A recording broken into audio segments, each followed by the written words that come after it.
Start कर रहे हैं बेटा, प्लीज बात नहीं करो। एक बार इसको माइस्ट्रीज रिवाइज करेंगे, फिर बेसिडियो जल्दी करेंगे। जो बच्चे टाइम पास कर रहे हैं बैठ के प्लीज ध्यान रखें, जल्दी फास्ट,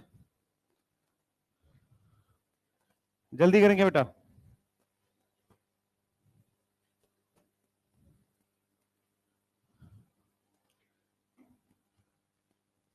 किसने किसने मोनरा प्रोटिस्टा बना लिया क्वेश्चन? अभी ना बनाने वाले हाथ खड़े करो एक बार, जिन्होंने मोनिरा प्रोटिस्टा के क्वेश्चन नहीं बनाए। क्या हुआ बेटा? तो पहले पढ़ना, इतने दिन से पढ़ा रखा है। ठीक है, और कोई? और किसने नहीं बनाए? आप लोगों ने बना लिया बेटा, आप दोनों ने? पीछे तो, पीछे टोपी वाले भाई बनाए हैं? अच्छा, आपने बेटा? तूने कल कहा था भाई, तू कल आया था? नहीं आया, झूठ बोल रहा है। मोनरा प्रोटिस्टा क्वेश्चन नहीं बनाए? कब बनाओगे?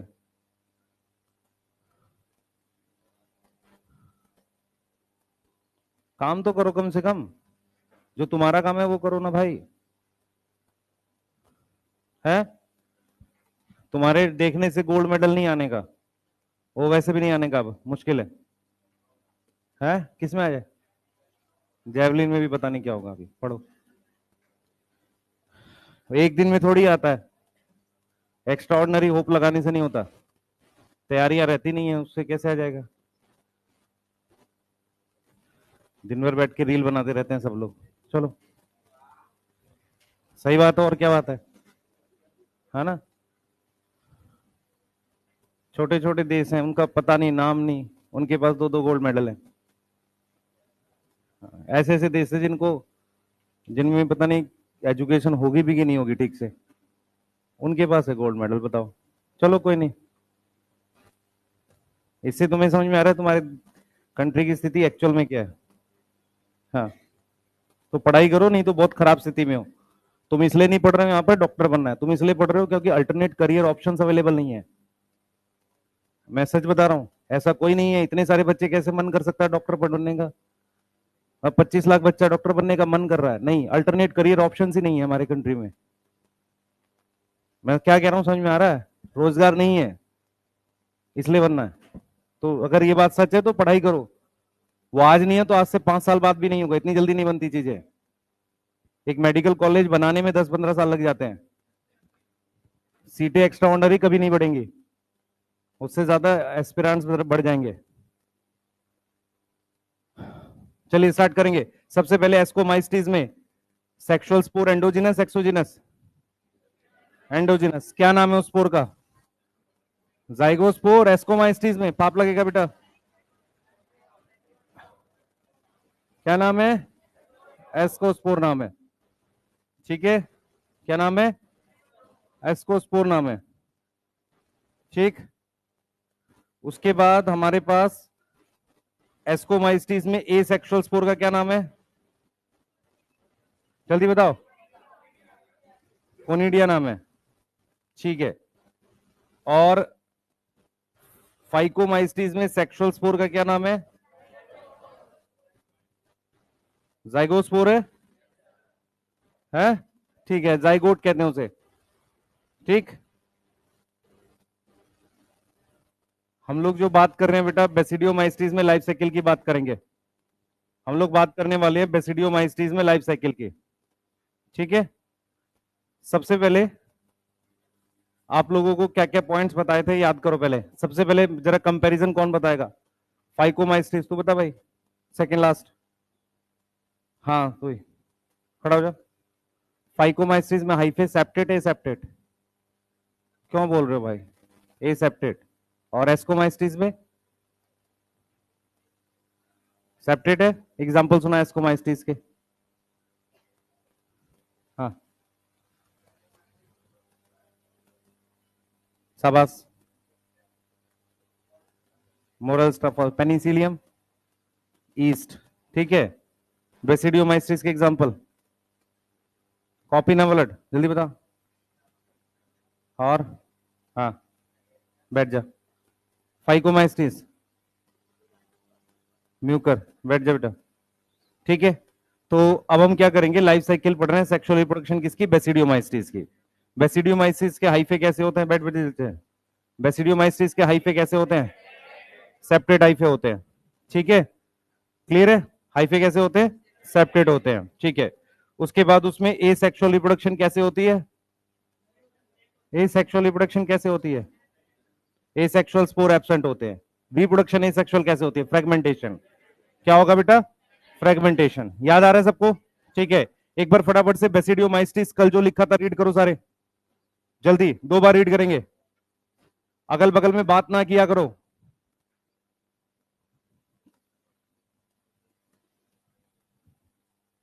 क्या हुआ भाई,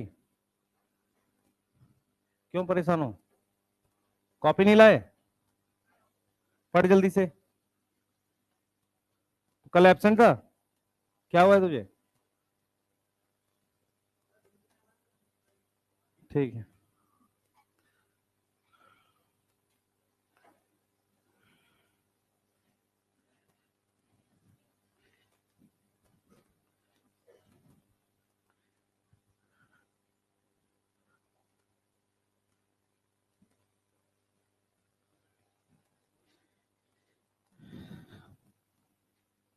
तो 3-4 जोड़ी नहीं खरीद लिया होता, 3-4 जोड़ी नहीं खरीद लिया होता, नहीं नहीं और खरीद ले, दोबारा फीस दे के ले ले।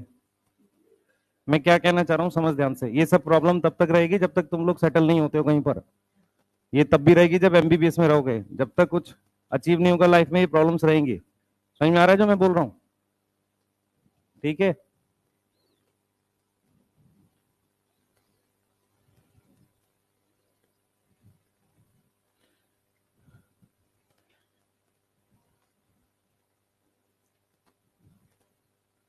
चलते हैं आगे, पढ़ लिया सबने, चलिए सेक्सुअल रिप्रोडक्शन पढ़ा रहे हैं भाई, ध्यान रख सब लोग, भाई ध्यान रखो जो पढ़ा रहा हूं इस पे। आज इसको वायरस कराना है हमें बेटा, कल खत्म होगा चैप्टर ये एक स्पोर बना दिया मैंने, अभी मैं नाम नहीं लिख रहा, इसका स्पोर है मान लो, ठीक है। इसका नाम क्या है, स्पोर।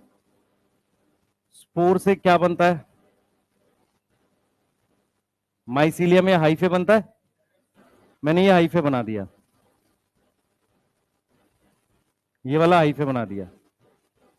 ये कैसा हाइफे है, सेप्टेड हाइफे दिख रहा है सबको। अब मेरी बात ध्यान से सुनना, ये जो सेप्टेड हाइफे है ये दोनों आपस में फ्यूज कर जाएगा, आपस में क्या कर जाएगा, फ्यूज कर जाएगा। जब ये दोनों आपस में फ्यूज कर जाएगा ऐसे, तो मेरे पास जो हाइफे बनेगा वो डाइकैरियोटिक हाइफे बनेगा। तो ये जो फ्यूज किया है इसको हम प्लाज्मोगेमी कह सकते हैं। क्या बोल सकते हैं, प्लाज्मोगेमी। अब जरा ध्यान से सुनना, आपको ये बातें समझ में आएंगी क्या मैं कर रहा हूं यहां पे। मेरे पास स्पोर हैप्लॉइड है, ये स्पोर हैप्लॉइड है, इसकी हम यहां पर माइटोसिस करेंगे। कोई डाउट है किसी को, मैंने हाइफे बना दिया। बेसिडियोमाइस्टीज में सेक्स ऑर्गन नहीं प्रेजेंट होता है, इस वजह से कोई गैमेट नहीं बनता है। तो जैसे ही स्पोर से धागे बनते हैं दो, वो धागे आपस में फ्यूज कर जाते हैं, धागे मतलब हाइफे। क्लियर है, सही है। वो हाइफे आपस में क्या हो गए, फ्यूज कर गए। जो ये फ्यूज करके हाइफे बने हैं इसको हम नाम देते हैं डाइकैरियोटिक हाइफे। क्या बोलेंगे, डाइकैरियोटिक हाइफे। यहां तक कोई डाउट है, ठीक है। ये जो हाइफे हैं ये नॉर्मल हाइफे हैं, इन हाइफे का एक और नाम रख सकते हैं सोमैटिक हाइफे। ये सोमैटिक हाइफे वर्ड क्यों यूज कर रहे हैं थोड़ा सा आपको समझाते हैं।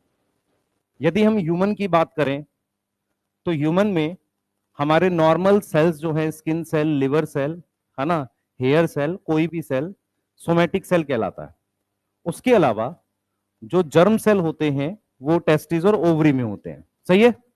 ऐसे ही प्लांट में रूट स्टेम, बेटा बात नहीं, ऐसे ही प्लांट में रूट स्टेम लीफ, इनके सेल्स को हम वेजिटेटिव सेल्स कहते हैं। क्या बोलते हैं बेटा, वेजिटेटिव सेल्स कहते हैं। बात समझ में आ रही है, ठीक है। रिप्रोडक्टिव सेल्स अलग होते हैं, क्लियर है। रिप्रोडक्टिव सेल्स क्या होते हैं, अलग होते हैं, ठीक है। ऐसे ही फंजाई में सेक्सुअल रिप्रोडक्शन के लिए मान लो गैमेट्स हैं, अगर गैमेट्स नहीं है तो जो नॉर्मल धागे आपस में फ्यूज करते हैं उन्हें हम क्या नाम देंगे, सोमेटिक हाइफे। समझ में आ रहा है, सोमेटिक हाइफे का मतलब ये गैमेट्स नहीं है, क्लियर है, एक नॉर्मल सेल है, गैमेट्स नहीं है, तो इनको हमने क्या नाम दिया, सोमेटिक हाइफे। सोमेटिक हाइफे एक नॉर्मल तरह के धागे हैं जो फ्यूज करके डाइकैरियोटिक हाइफे बना दिया। अब क्या हुआ है, अब कोई कैरियोगैमी नहीं हुई है, ऐसे ही बहुत सारे, ये सारे सोमेटिक हाइफे ने ऐसे माइसीलियम बना लिया, माइसीलियम बना लिया। अगर दो न्यूक्लियस है तो इसे N+N लिखेंगे, सही है, तो माइसीलियम को भी क्या लिखेंगे, N+N। क्लियर है, समझ में आ रहा है, क्लियर, ठीक है बेटा। मैं एक चीज रिपीट करूंगा, 2 मिनट लेंगे बस। आप में से जो बच्चे एक तरीका डेवलप कर पाए माइंड में रिवीजन करने का, मैंने कल भी बोला था आज फिर बोल रहा हूं, उनको पता चलेगा कि वो कितनी आसानी से चीजें कर पा रहे हैं। फॉर एग्जाम्पल, दिमाग में मियोसिस 1 की स्टेज, खाना खा रहे हो, कोशिश करो माइंड में रिवाइज करने की। समझ रहे हो मैं क्या बोल रहा हूं, जो आप परेशान रहते हो ना कि सर जल्दी कैसे रिवाइज करें, जब लास्ट में हम लोग जनवरी में जाएंगे, बेस्ट रिवीजन है माइंड की रिवीजन। जब आप सोच पाओगे कि लेप्टोटीन में कंडेंस हो रहा है, जाइगोटीन में पेयरिंग हो रही है, सही है, समझ आ रहा है। और अगर कोई पॉइंट भूल रहे हो तो अपने फोन में नोट्स होते हैं, आप अगर कहीं ऐसी जगह बैठे हो जहां कॉपी पेन नहीं है, नहीं तो अपनी किसी कॉपी पेन पे लिख लिया करो, ये पॉइंट भूल रहा हूं, ये मुझे नोट्स में से देखना है। समझ पा रहे हो, तो आप बहुत जल्दी बहुत सारी चीजें रिवाइज कर पाओगे, मेरा ये कहना है। क्लियर है, ये बेस्ट तरीका है, ठीक है। आप दिमाग लगाओ और सोचो कि क्योंकि माइटोसिस मियोसिस तो प्रोसेस है ना, तो हर फेज के चेंजेस होते हैं, ठीक है। अब यहां पर आपको क्या हेल्प कर सकता है कि अगर आपने कोई शॉर्ट नोट्स बनाए उनको याद करके पर रिवाइज माइंड में ही करना है जब भी बैठना है, और ऐसे टाइम पे रिवाइज करना है जब आप कुछ और काम कर रहे हो, तो वहां आपको फोकस डेवलप होना स्टार्ट होगा। समझ आया, ये बेस्ट तरीका है, इससे आपको पता रहेगा कि आप कितना भूल गए वो चैप्टर। क्लियर है, सही है ना भाई। माइंड में न्यूमेरिकल तो कर नहीं सकते, वो तो पॉसिबल है नहीं, लेकिन माइंड में थ्योरी तो रिवाइज कर सकते हैं, वो करना है। थ्योरी का मतलब होता है कॉन्सेप्ट, ठीक, ये तरीका है। अब देखो भाई, ये माइसीलियम, हम भाई यहां पे कोई कैरियोगेमी नहीं हुई, तो माइसीलियम भी क्या है, N+N है। अब आओ आगे, ये माइसीलियम जो है हमारे पास इस तरीके से हो गया ऐसे, ये है। अब इस पर मेरे पास ये फ्रूटिंग बॉडी बननी स्टार्ट हो गई। आप समझना ध्यान से, इस एक हाइफे से, ये डाइकैरियोटिक हाइफे है, तो ये माइसीलियम भी डाइकैरियोटिक है। इस फ्रूटिंग बॉडी का नाम हमने रखा है बेसिडियोकार्प। क्या रखा है, बेसिडियोकार्प। ये बेसिडियोकार्प भी N+N है। इसका मतलब ये हुआ कि जो डाइकैरियन बना था अभी भी किसी सेल के न्यूक्लियस आपस में फ्यूज नहीं करे हैं। यहां तक समझ में आ रहा है, किसी भी सेल के न्यूक्लियस आपस में फ्यूज नहीं करे हैं, अभी भी डाइकैरियोटिक है, अभी भी क्या है, डाइकैरियोटिक। कोई डाउट है, नहीं। अब हम क्या कर रहे हैं, हमने देखा कि ये जो फ्रूटिंग बॉडी बनी, जो इस माइसीलियम पे बनती है, जो कि डाइकैरियोटिक था, उस पर ये फ्रूटिंग बॉडी बनी मेरे पास, ये वाली। इन पर एक स्ट्रक्चर डेवलप हुए ऐसे, ये स्ट्रक्चर्स डेवलप हो गए ऐसे। इन स्ट्रक्चर का नाम बेसिडियम है, इन स्ट्रक्चर का नाम क्या है, बेसिडियम। समझ आ रहा है, जैसे वहां पर सिंगल को एस्कस बोलते थे, बहुत सारे को एसआई, ASCI, ऐसे ही यहां पर सिंगल को बेसिडियम बोलेंगे, बहुत सारे को बेसिडिया। क्या बोलेंगे, बेसिडिया। तो हमने एक बना दिया। ये बेसिडियम जो है वो N+N है, बेसिडियम जो है वो N+N है, ध्यान से सुनना, N+N है। और आगे जब हम चलेंगे, आगे हम चलेंगे, ठीक है, समझ ध्यान से बेटा, आगे जब हम चलेंगे तो उसमें हमने ये देखा कि जो बेसिडियम है वो भी n+n है, कैरियोगैमी और मियोसिस बेसिडियम में हो रही है। Karyogamy and meiosis occur in basidium. इसका मतलब यह हुआ कि बेसिडियम पहले, अगर बेसिडियम के आप सेल देखो, पहले जो बेसिडियम के सेल्स थे वो सारे दो दो न्यूक्लियस वाले थे। समझ आ रहा है? बोलो। अच्छा, अब बेसिडियम पे क्या हो गई? कैरियोगैमी मियोसिस हो गई। इसका मतलब इस पे स्पोर बन जाएंगे, और वो जो स्पोर बने हैं वो बिना कवर के बने हैं, ऐसे। ये समझ में आ रहा है?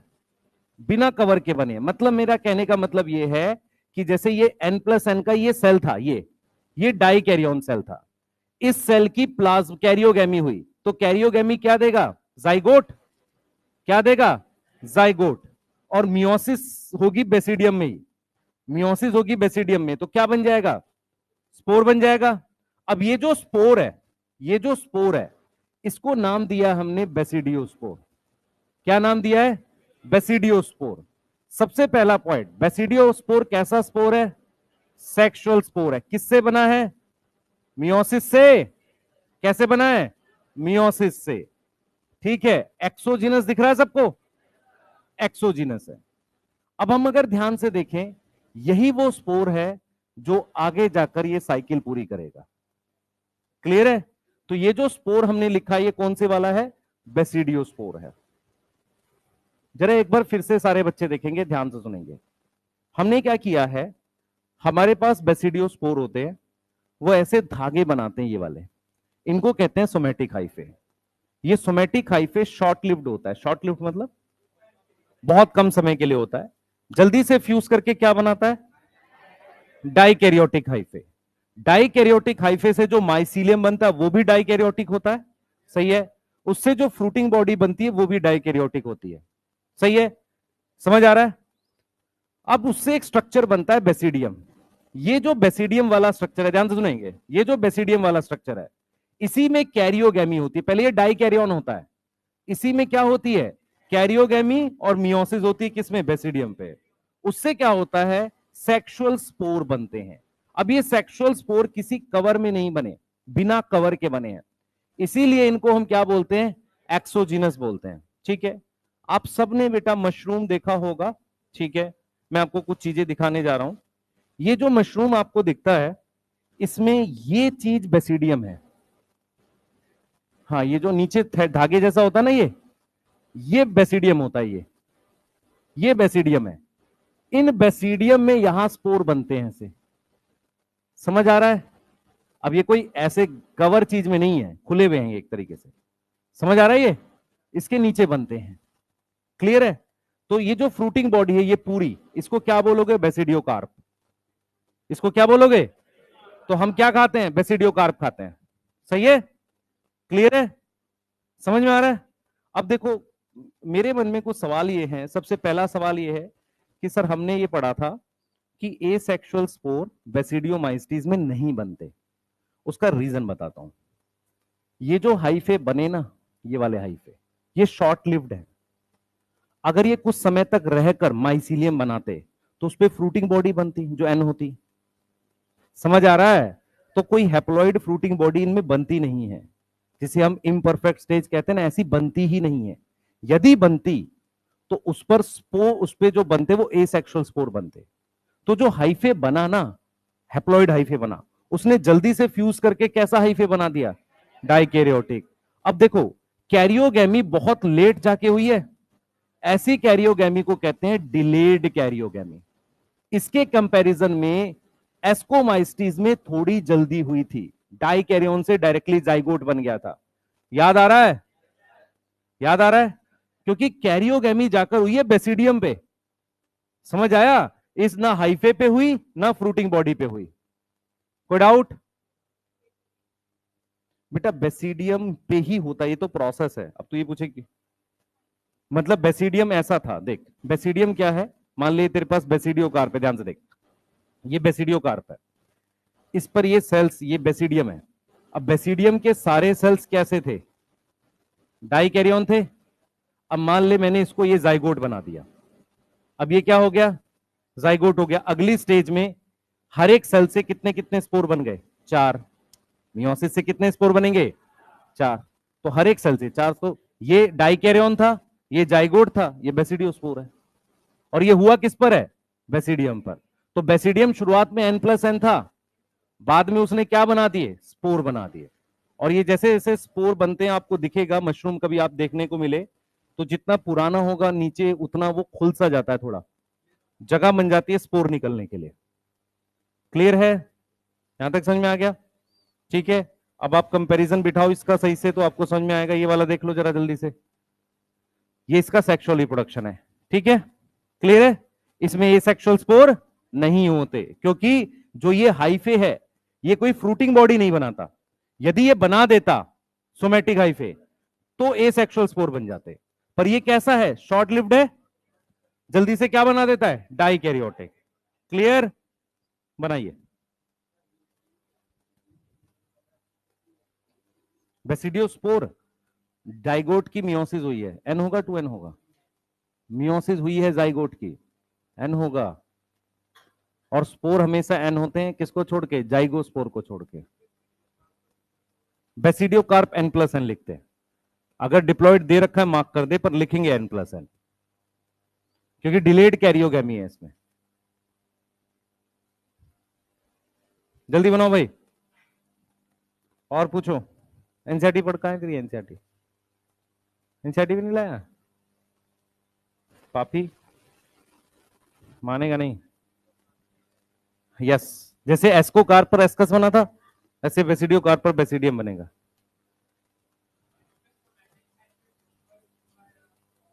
एक सिंगल धागा आसानी से दिखता नहीं है। जब बहुत सारे धागे होते हैं, ब्रेड पर फंजाई तब दिखती है जब वो बहुत सारे धागे बना देती है। समझ में आ रहा है? तो अकेला धागा तो वैसे भी नहीं दिखेगा और शॉर्ट लिव्ड है। जल्दी बनाओ।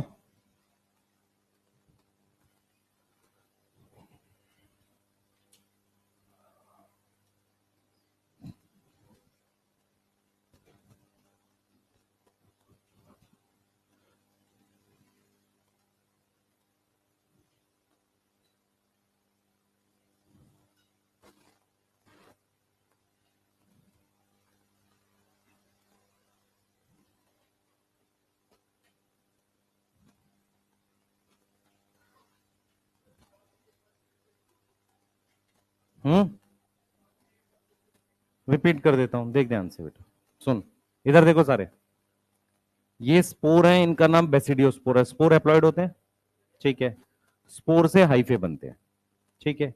यहां क्या है, ये हाइफे आगे ना बहुत सारे हाइफे नहीं बनाया, इन दोनों हाइफे ने फ्यूज कर दिया, तो क्या बोलोगे, प्लाज्मोगैमी। हाइफे नॉर्मल तरह के हाइफे हैं, तो क्या, कौन से हाइफे, ठीक है, क्लियर है। सोमेटिक हाइफे ने क्या बनाया, डाइकैरियोन बना दिया।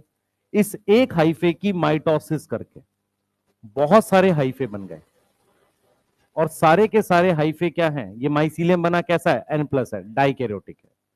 अब basidiocarp, it is also dikaryotic, ये भी क्या है, डाइकैरियोन है, मतलब इसमें भी 2 न्यूक्लियस हैं हर एक सेल में। इस बेसिडियोकार्प पर ये स्ट्रक्चर बना है बेसिडियम, ये बेसिडियम भी N+N था, इसका हर एक सेल डाइकैरियोन था। फिर इस डाइकैरियोन वाले की क्या हुई है बेटा, कैरियोगैमी हुई है और मियोसिस हुई है। तो कैरियोगैमी से क्या बनेगा, जाइगोट, और मियोसिस से क्या बनेंगे, सेक्सुअल स्पोर। वो सेक्सुअल स्पोर बिना कवर के हैं, तो कैसे हो गए, एक्सोजिनस। मियोसिस का प्रोडक्ट है, सेक्सुअल स्पोर है। अब यही सेक्सुअल स्पोर भी ये साइकिल कवर करेंगे पूरी दोबारा से, ठीक है। एक बार और सुनेंगे, मेरी मेरी तरफ देखें भाई सारे, रुक जाओ मत लिखो, अरे सुन लो भाई।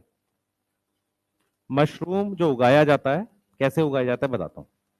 मार्केट में पैकेट आते हैं इसके, बेसिडियोस्पोर के, ठीक है।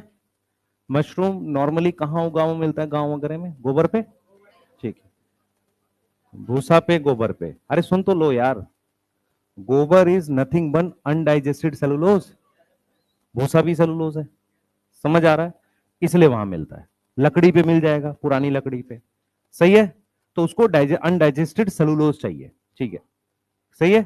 अब क्या हुआ है कि मार्केट से आते हैं ये स्पोर पैकेट के अंदर, उनको हल्का सा भूसा या हस को गीला करके उससे में स्पोर छिड़क देते हैं।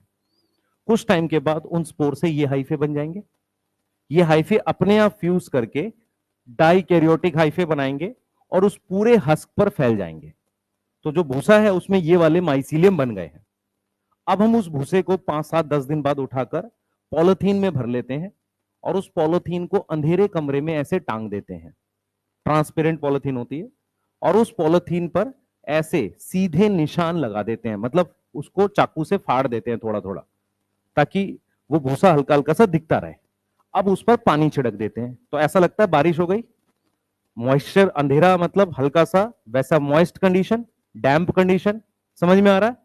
अब उसमें से जो भूसा होता है उसमें से ये वाली स्टेज निकलनी शुरू हो जाती है, बेसिडियोकार्प।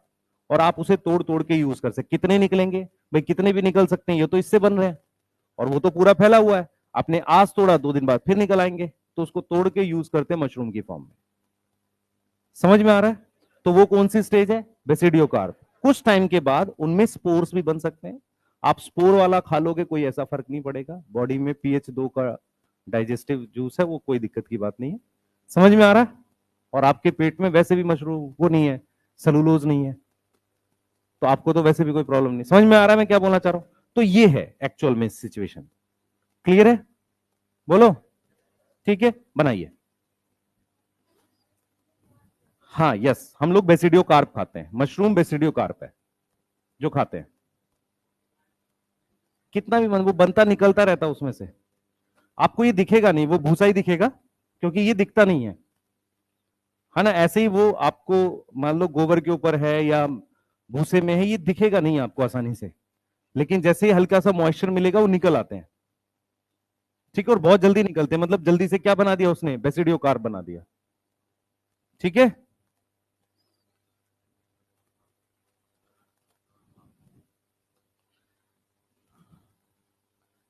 जल्दी।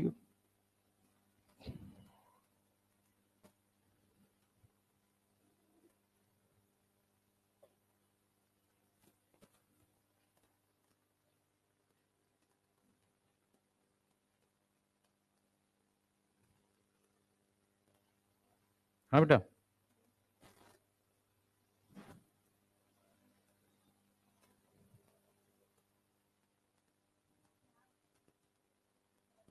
बच्चे नहीं समझ रहे। सेक्सुअल रिप्रोडक्शन का सिंपल मतलब होता है हम दो सेल को फ्यूज कर रहे हैं। हम क्लोनिंग में फ्यूज तो नहीं कर रहे होते। क्लोनिंग का क्या मतलब होता है? एक सेल से दूसरा सेल बनाना, दैट इज क्लोनिंग। यहां क्या कर रहे हैं? सेल्स को फ्यूज कर रहे हैं। तो जब भी कोई सेल फ्यूज हो, गैमेट फ्यूज हो, हमेशा सेक्सुअल रिप्रोडक्शन है ना। सेक्सुअल रिप्रोडक्शन का रियल मीनिंग होता है दो अलग अलग सेल्स को फ्यूज करना, उनकी वेरिएशन कंबाइन करना। समझ आ रहा है? ठीक है। दूसरी चीज यहां पर एक लिखा है, ये देखो बच्चा, हाँ एक मिनट रुको। ये दो स्पोर जेनेटिकली अलग होंगे क्योंकि मियोसिस से बने हैं, तो इसलिए दोनों हाइफे जेनेटिकली डिफरेंट होंगे। समझ आया भाई? ये स्पोर मियोसिस से बने, तो इनसे बनने वाले हाइफे भी क्या होंगे? जेनेटिकली अलग होंगे। ठीक है, पढ़ो एनसीईआरटी। सेम स्पीसीज होगा। जल्दी बनाओ बेटा, जल्दी बनाओ, फास्ट। जिन्होंने लिख लिया एनसीईआरटी पढ़ो।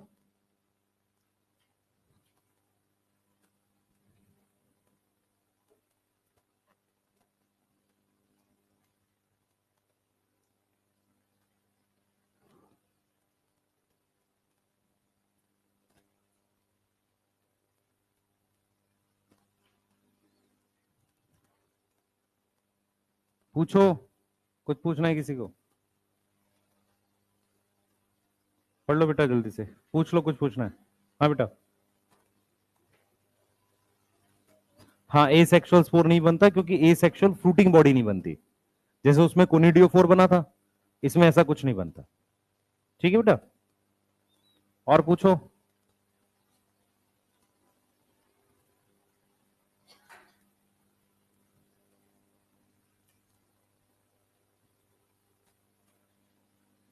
हो गया?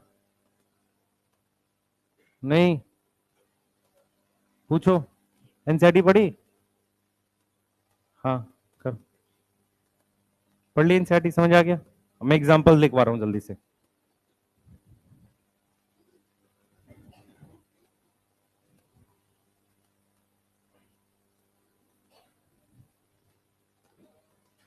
एग्जाम्पल लिखवा दिए थे, ठीक है। मैं हम लोग ड्यूटेरियोमाइसीट्स पढ़ेंगे, पहले एक बार एनसीईआरटी रीड करेंगे सारे खुद से। हाँ बेटा, क्या चीज? बेटा ब्रैकेट फंजाई इसलिए बोला है कि ये देख, अ, इसका जो फ्रूटिंग बॉडी होता है ना, इसमें ये लाइनें जो है ना, ये ब्रैकेट जैसी लग रही होती है कि दो लाइनों के बीच में ये ऐसे, है ना, इसको यूज कर रहे होते हैं, ठीक है। कॉमन नाम है उसका, ठीक। बनाओ जल्दी से। हाँ बेटा, कोई कुछ पूछ रहा है?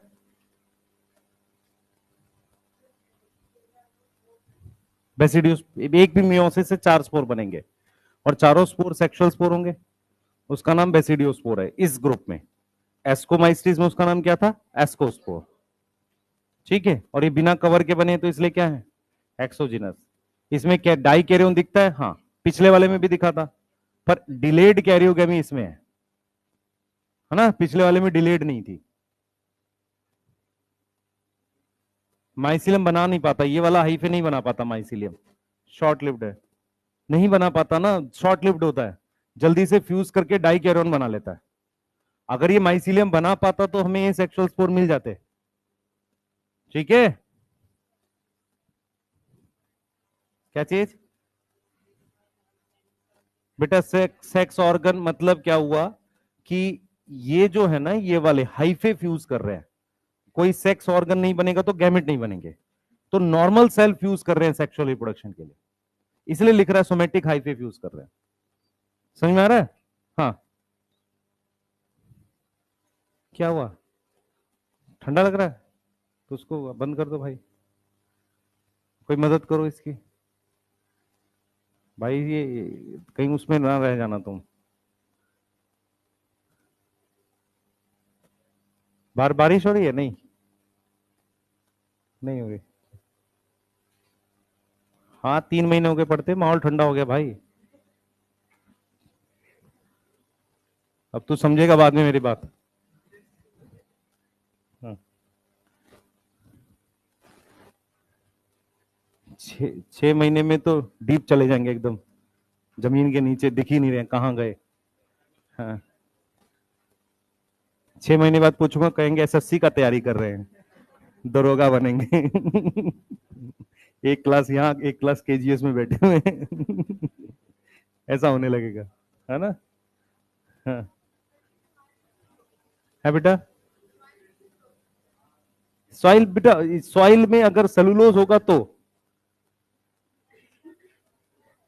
ये इसके लिए है, बहुत सारी होती है सॉइल में भी ग्रो करेगी, पर सॉइल कुछ होता नहीं है ना। एक मिनट भाई, है सॉइल का मतलब है उसमें डेड चीज होगी तब ना, अगर कोई चीज डिकम्पोज है, सिलिका तो डिकम्पोज होगा नहीं, सॉइल में कुछ मरा हुआ होना चाहिए ना। समझ में आया नहीं आया? हाँ, सॉइल का मतलब सॉइल नहीं है ना, उसमें कुछ मरी हुई चीज होनी चाहिए, नहीं तो ग्रो कैसे करेगा, ठीक है। सिलिका तो वैसे भी डिकम्पोज नहीं होता, हो जाता है? नहीं होगा।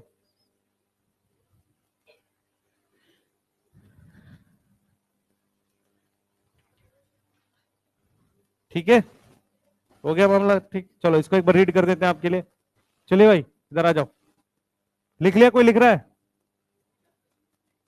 लिख लिए? आज तुम्हारी पहली क्लास किसकी होती थी? बीएन सर की? वीटी सर के? चलो, आज बीएन सर का था, ठीक। अगले वीक वेडनेसडे तक मेरी रहेगी, तो टाइम से आना। मैं बता रहा हूं, मैं आज लेट था, मैं 8 बजे शुरू करूंगा। कॉमनली नोन एज है, कॉमनली नोन एज बेसिडियोमाइस। मेरी बात सुनो, इधर सुनो भाई, 1 मिनट रुको। जब आप टेरिडोफाइट पढ़ेंगे, पहले सुन लिया करो ना, कुछ काम की बात बताऊंगा। जब आप टेरिडोफाइट पढ़ते हैं, टेरिडोफाइट में बहुत सारे तरह के प्लांट आते हैं, उसमें मेन प्लांट होते हैं फर्न्स, ठीक है। तो किसी भी ग्रुप को कुछ प्लांट रिप्रेजेंट करते हैं, वो मेन होते हैं, ज्यादा नंबर मिलते हैं। ऐसे ही बेसिडियोमाइस्टीज में मशरूम ग्रुप के जो ऑर्गेनिज्म हैं और ब्रैकेट फंजाई उसका एक कॉमन नेम टाइप से बना सकते हो, या पफ बॉल, ऐसी फंजाई मिलती है। मतलब क्या है, बेसिडियोमाइस्टीज में कुछ मशरूम्स आते हैं, कुछ ब्रैकेट फंजाई और तरह की होती हैं, वो जैसे हमने तो मशरूम में दिखा दिया, ब्रैकेट फंजाई और तरह की भी होती हैं, और पफ बॉल नाम से ऐसी कुछ फंजाई आती है। तो ये तीन बड़े मेन फंजाइज हैं जो मिलती, और भी मिलती होंगी, पर ये तीन ज्यादा मिलती हैं इस ग्रुप में। ये बात समझ में आ रहा है? इसका लिखने का मतलब ये है। क्लियर है? अब देख, ग्रो इन सॉइल, लॉग्स, समझ में आ रहा है? और ट्री स्टम्प्स मैंने कल बता दिया था आपको। ठीक है, क्लियर है? लॉग का मतलब होता है कटी हुई लकड़ी, ट्री स्टम्प्स होता है कटा हुआ तना जो रहता है। ठीक है, उसके बाद living in plant body as parasite. ठीक है, रस्ट और smut. Mycelium is branch septate बना लो। ठीक है, asexual spore generally not found, हो सकता है कुछ में मिलते हो पर जनरली नहीं मिलते। ठीक है, बट वेजिटेटिव रिप्रोडक्शन बाई, सही है? इसका मतलब ये हुआ कि तुम्हारा ये जो हाइफे है ये टूट के और हाइफे बना सकता है, ये मतलब हुआ ना इसका, या ये टूट के और हाइफे बना सकता है। हम इसीलिए डाइकैरियन वाला या जो भी, सेक्स ऑर्गन एब्सेंट है तो इसका मतलब गैमेट्स नहीं बनते। Plasmogamy brought about by fusion of two vegetative और सोमेटिक सेल्स ऑफ जीनोटाइप। इसका मतलब हुआ कि ये दोनों का जीनोटाइप अलग है क्योंकि दो अलग अलग स्पोर से बना है। ये बात समझ में आई? दो अलग अलग स्पोर से बना है तो इनका क्या अलग है, जीन अलग है। क्लियर है? Resultant structure is karyon which ultimately give rise to basidium. Clear है? तो डाइकैरियन ने, सुनो ध्यान से, डाइकैरियन ने अल्टीमेटली बेसिडियम बनाया। तो इसने बीच की स्टेज अभी बताई नहीं है, पर इसने बनाया तो बेसिडियम ही है। और बीच की स्टेज देखो अब बताएगा। कैरियोगैमी और मियोसिस कहां हो रही है? बेसिडियम में हो रही है। ठीक है, और क्या बना रहा है वो? अब चार ही बनेंगे भाई, मियोसिस है तो। द बेसिडियोस्पोर कैसे बने? ठीक है, किस पर? बेसिडियम पर। बहुत सारे को बेसिडिया। अब देखो क्या कह रहा है, द बेसिडिया मतलब बहुत सारे बेसिडियम आर अरेंज इन अ बेसिडियोकार। तो अब ये बोल रहा है कि इस बेसिडियोकार पर ये बेसिडियम लगे हुए हैं, बहुत सारे बेसिडियम को बेसिडिया कहते हैं। कैरियोगैमी और मियोसिस इसमें हुई है। अगर यहां से लेकर यहां तक कैरियोगैमी मियोसिस नहीं हुई तो ये सब भी तो डाइकैरियन ही होंगे। लिखा नहीं है पर मतलब तो यही निकलेगा। बोलो, हम ये कह रहे हैं कि ये डाइकैरियोटिक है और ये डाइकैरियोटिक है, तो जिस पर बना है वो तो होगा ही डाइकैरियोटिक। समझ आ रहा है? क्लियर है? अब वो बेटा जो लिखा हुआ उसको डायग्राम के थ्रू समझना ज्यादा आसान होता है। उसके बाद some common members are agaricus mushroom, ustilago smut कर रहा है, पक्सिनिया रस्ट कर रहा है। एग्जाम में क्या होगा, आपको याद नहीं आएगा कौन स्मट है तो यूएस याद रखना, उससे आपको ये याद रहेगा कि उस्टिलागो स्मट है, ताकि पक्सिनिया ऑटोमेटिकली रस्ट हो जाएगा। एग्जाम में बैठकर एक पॉइंट आता है जहां पर कंफ्यूजन हो जाती है कि कौन सा स्मट था कौन सा रस्ट था। समझ आ रहा है? या तो हमने उस्टिलागो देखा हो, चार पैर का होता है, तब तो मुझे याद रहेगा। होता नहीं है, मैं एग्जांपल दे रहा हूं। मान लो तुमने कोई जानवर देखा हो तब तो तुम्हें याद रहे ऐसा दिखता है। अब तुमने उस्टिला को देखा नहीं, ना तुमने वो डिजीज के बारे में डिटेल पढ़ी, तुम भूल जाओगे, क्योंकि दोनों उस्टिलागो स्मट है, पक्सिनिया रस्ट है। तो खाली यूएस याद रखो ताकि आपको याद आए उस पॉइंट पर कि सर ने यूएस बोला था, इसका मतलब उस्टिलागो स्मट है, तो दूसरा ऑटोमेटिकली रस्ट होगा। ये याद रखना बस। ठीक है, क्लियर है? आगे चलते हैं और कहानी स्टार्ट करते हैं भाई। ये कंपैरिजन की टेबल कल मैं चेक करूंगा। ठीक है, आपने बना ली होगी बहुत सारे बच्चों ने। चलिए आइए ड्यूटेरियोमाइसिस की कहानी स्टार्ट करते हैं। हेडिंग डालो बेटा। सोमेटिक का मतलब होता है कि उनका वैसे सेक्सुअल रिप्रोडक्शन में रोल नहीं है। हमारे नॉर्मल सेल्स का क्या नाम है? Somatic cells. तो वैसे तो कोई रोल नहीं है ना उनका, तो ऐसे ही नॉर्मल हाइफे को सोमेटिक हाइफे कहते हैं, पर यहां पर सोमेटिक वाले फ्यूज कर रहे हैं नॉर्मल वाले हाइफे। ठीक है, क्योंकि ना सेक्स ऑर्गन है ना गैमेट्स है। जेनेटिकली डिफरेंट क्यों होगा? क्योंकि दोनों बेसिडियोस्पोर से बने हैं, और बेसिडियोस्पोर कौन से स्पोर है? मियोसिस से बने हुए स्पोर। तो मियोसिस से बना हुआ स्पोर जेनेटिकली अलग होगा, ठीक है। सेल्स ये तो सेम है बेटा, तेरा दोनों स्किन सेल अलग अलग स्पोर से थोड़ी बना है। हम सब लोग जाइगोट से बने हुए हैं, तो सारे सेल्स जेनेटिकली सेम है, जीन सेम है। हमारे सेल्स में क्या सेम है? जीनोटाइप फिनोटाइप या दोनों? सिर्फ जीनोटाइप। फिनोटाइप तो स्किन सेल लिवर सेल अलग अलग है ना, समझ में आ रहा है? अगर अच्छा दोनों स्किन सेल है तो फिर जीनोटाइप फिनोटाइप भी सेम है। नहीं समझ में आई है? सही है भाई, जो दो सेल एक जैसे दिख रहे हैं आपकी बॉडी के, तो उनका जीनोटाइप फिनोटाइप दोनों सेम है। और अगर दिख नहीं रहे एक जैसे, मसल सेल स्किन सेल, तो उनका फिनोटाइप अलग है पर जीन तो सेम है। चलिए स्टार्ट करिए। इसका क्या नाम रखने? Fungi imperfecti. फंजाई इम्परफेक्टाई का मतलब होता है कि इनके अंदर कौन सी स्टेज दिखेगी? एसेक्सुअल स्टेज दिखेगी। सबसे पहले इनके हैबिटेट की बात करते हैं। कहां मिलते हैं भाई ये? डीकंपोजर है और पैरासिटिक है। एनसीईआरटी लिखती है मिनरल साइक्लिंग। डीकंपोजर है बेटा, और ये मिनरल साइक्लिंग करते हैं। कृपया करके साथ लिखें, क्योंकि आपको इसमें काम की चीज बतानी है बस मुझे, इसमें और है नहीं कुछ। स्ट्रक्चर, पहले वाले में फाइकोमाइस्टिस में कैसे हाइफे थे? ए सेप्टेट। दूसरे में, तीसरे में, इसमें भी सेप्टेट है, याद रहेगा। इसमें भी क्या है? सेप्टेट ब्रांच है। Nutrition, parasitic, saprophytic. ये मिनरल साइक्लिंग का मतलब क्या है? अगर कोई चीज आप डीकंपोज करोगे तो चीज रिसाइकिल हो रही है, इसका यही मतलब होता है सिर्फ। न्यूट्रिशन, सैप्रोफिटिक और पैरासिटिक। अब आओ रिप्रोडक्शन पे, जो ज्यादा इंपॉर्टेंट है इसका। सबसे पहले, क्योंकि ये मल्टी सेलुलर है तो फ्रेगमेंटेशन होगी, सही है। कौन सी फंजाई है जिसमें फ्रेगमेंटेशन नहीं होती? ईस्ट, याद रहेगा। बाकी सब में लिख दो, बाकी जो तुम्हें याद है नाम, अल्टरनेरिया, सब में कर दो, क्योंकि फ्रेगमेंटेशन हाइफे की करनी है। ईस्ट में हाइफा नहीं होता, फिर नॉन फिलामेंटस होता है। हो गई बात। आगे आते हैं। फ्रेगमेंटेशन के बाद एसेक्सुअल रिप्रोडक्शन, कोनिडिया। क्या है? कोनिडिया। तो कोनिडिया कैसा हो गया?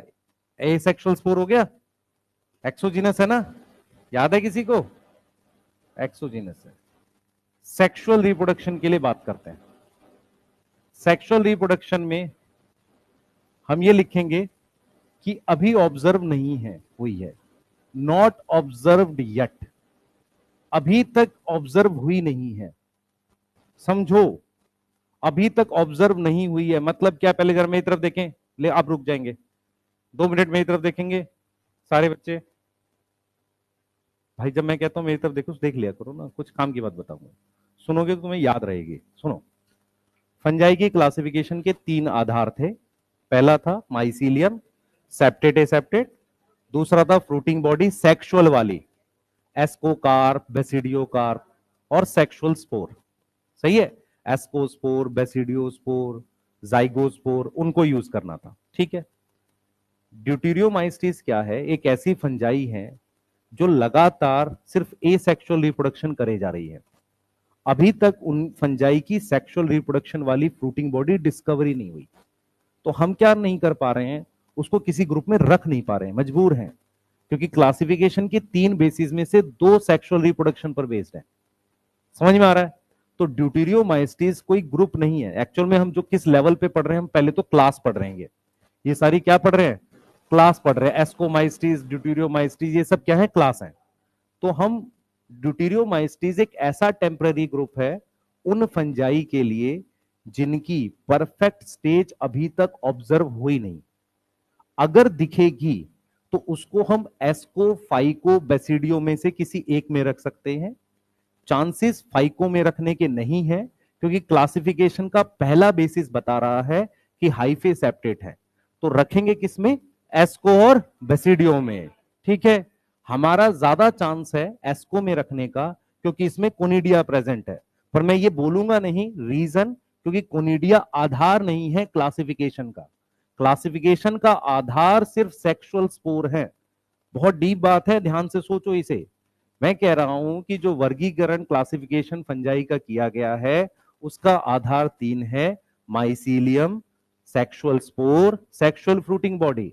ड्यूटेरियोमाइस्टीज एक ऐसे ग्रुप हैं जिनमें सेक्सुअल रिप्रोडक्शन या उसकी परफेक्ट स्टेज आज तक ऑब्जर्व नहीं हुई है, तो हमने उनको एक नाम देकर यहां रख दिया है। जब उनकी परफेक्ट स्टेज दिखेगी तो उसको किसी ग्रुप में ट्रांसफर करेंगे।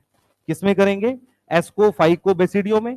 ज्यादा चांसेस एस्को और बेसिडियो में है। हमें पता है वो जाएगा एस्को में ही, क्योंकि इसमें कोनिडिया है। लेकिन स्टिल, क्योंकि कोनिडिया आधार नहीं है, क्योंकि ए सेक्सुअल फ्रूटिंग बॉडी आधार है नहीं, इसलिए एनसीईआरटी ने क्लियरली बोला है हम एस्को और बेसिडियो में रख सकते हैं। दूसरी बात उसने बोला कि हो सकता है ये फंजाई ऑलरेडी किसी और नाम से डिस्कवर हो एस्को में।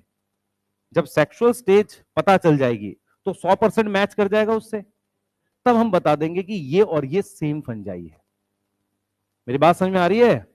बोलो, मेरी बात समझ में आ रही है? नहीं आ गई? समझ में आ गई?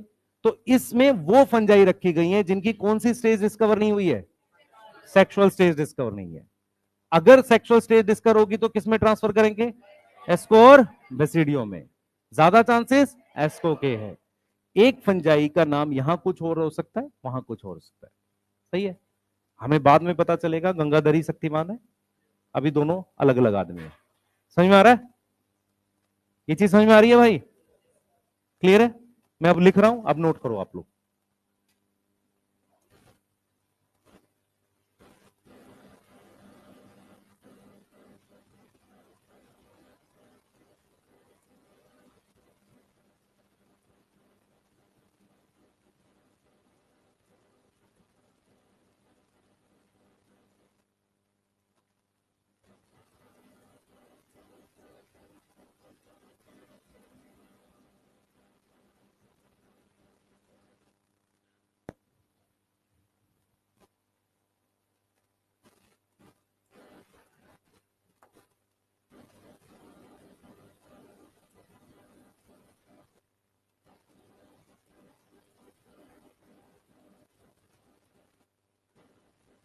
भाई बात ना करो।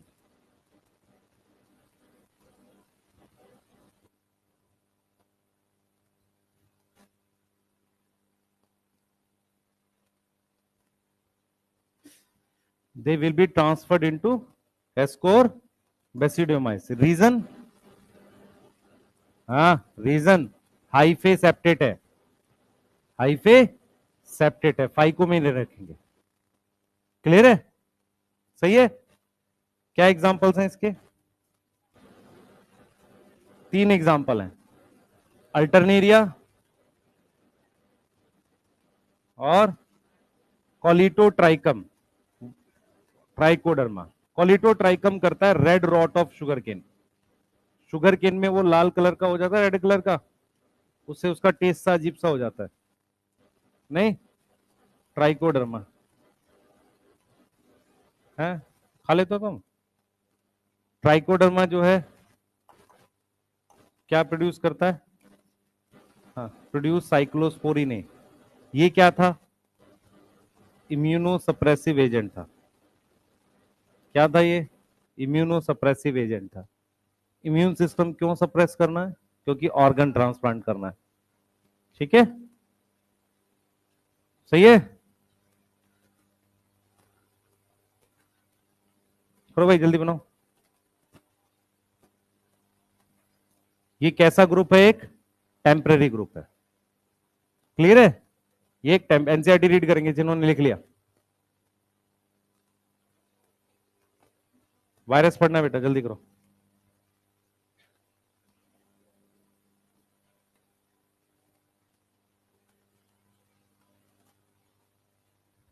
लिख लो, एक मिनट।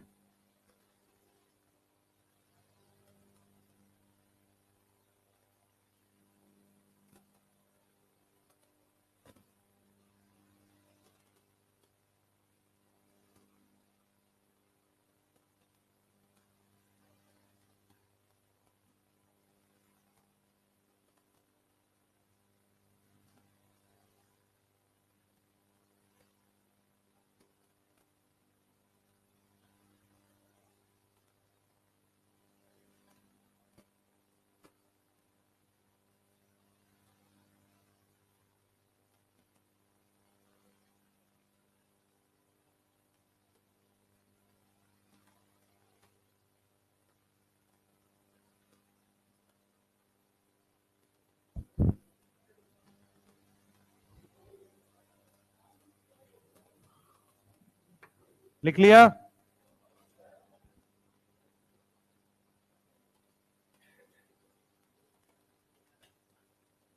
हाँ बेटा बताओ।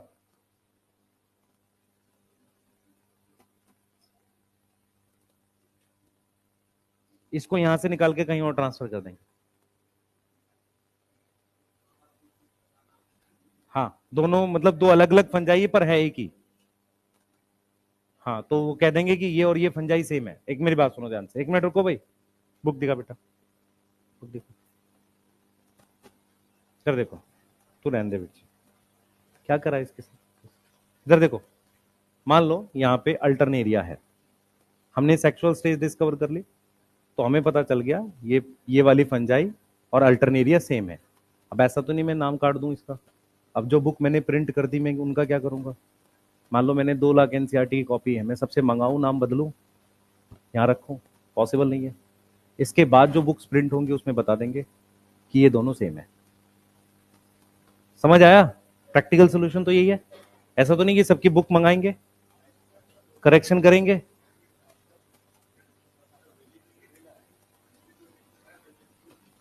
बहुत पिटाई करूंगा। हाँ, वेजिटेटिव फेज को, हाँ, वेजिटेटिव फेज को एसेक्सुअल फेज कहते हैं। किसका क्या लिखा है पढ़ पहले। सेक्सुअल और क्या लाइन है एग्जैक्ट दिखा, क्या कह रहा है बता। अच्छा, asexual and vegetative stage have been given, ये क्या बोल रहा है? कह रहा है कि ए सेक्सुअल और वेजिटेटिव स्टेज मतलब इम्परफेक्ट स्टेज की बात कर रहा है। Has been given one name, मतलब जो ए सेक्सुअल फ्रूटिंग, मेरी बात सुन, अगर मुझे किसी फंजाई को नाम देना है तो स्पोर को देना है, माइसीलियम को देना है, या फ्रूटिंग बॉडी को देना है, उस चीज को नाम दिया जाता है जो दिखती है आंख से। जैसे पूरे मशरूम में तुम्हें स्पोर भी है, डाइकैरियोटिक हाइफी दिखता तो बेसिडियो कार्प है ना, तो तुमने नाम देना है। अब ये कह रहा है कि जो एसेक्सुअल स्टेज है उसका नाम कुछ और है यहाँ पे, हो सकता है दूसरी फंजाई हो, मतलब वो उस वाले ग्रुप में कुछ और नाम से, ये कहना चाह रहा हूं। तो आप किसी स्टेज को ही नाम दोगे ना। जैसे मान लो ह्यूमन है, ह्यूमन कोई सेल तो है नहीं, पूरा एक ह्यूमन है। मेरी बात समझ में आ रही है? तो किसी स्टेज को ही तो नाम दिया हुआ ह्यूमन। ऐसे ही क्या होता है, फंजाई में हाइफे भी होते हैं, स्पोर भी होते हैं, फ्रूटिंग बॉडी भी होती है। नॉर्मली जो चीज आंख से दिखती है उसे बोला जाता है ये रही फंजाई। जैसे तुमने कभी वो पढ़ा था, आप याद करो क्लास 10th में, इस तरीके से तुम्हें एक फंजाई पढ़ाई गई थी ऐसे, याद है? वो एक्चुअल में राइजोपस थी और उसमें स्पोरेंजियम बना हुआ था। राइजोपस है ना फाइकोमाइस्टीज में, तो इसको हम कहते थे राइजोपस। अब एक स्टेज को ही तो नाम देंगे कोई फंजाई का। क्लियर है? बोलो, समझ में आया? नहीं, ये पढ़ा था 10th में, याद है किसी को? कुछ याद नहीं? कुछ भी याद नहीं? चलो कोई नहीं, 10th में था ये, तो क्या करना हमें, है ना? कोई भी स्टेज दिखती है उसको नाम दिया जाता है वो। हाँ। है, कैसे पास हुए थे पता नहीं? कोविड, कोविड में कैसे पास हो गए भाई तुम लोग? है, ऐसे ही कर दिया? चलो कोई नहीं बेटा, कोविड में ऐसे ही कर दिया तभी तो भुगत रहे हो। वो कहीं ना कहीं बैलेंस होता है, वो कहीं ना कहीं तो बैलेंस करेगा ना। हाँ, हाँ, हाँ बता बेटा।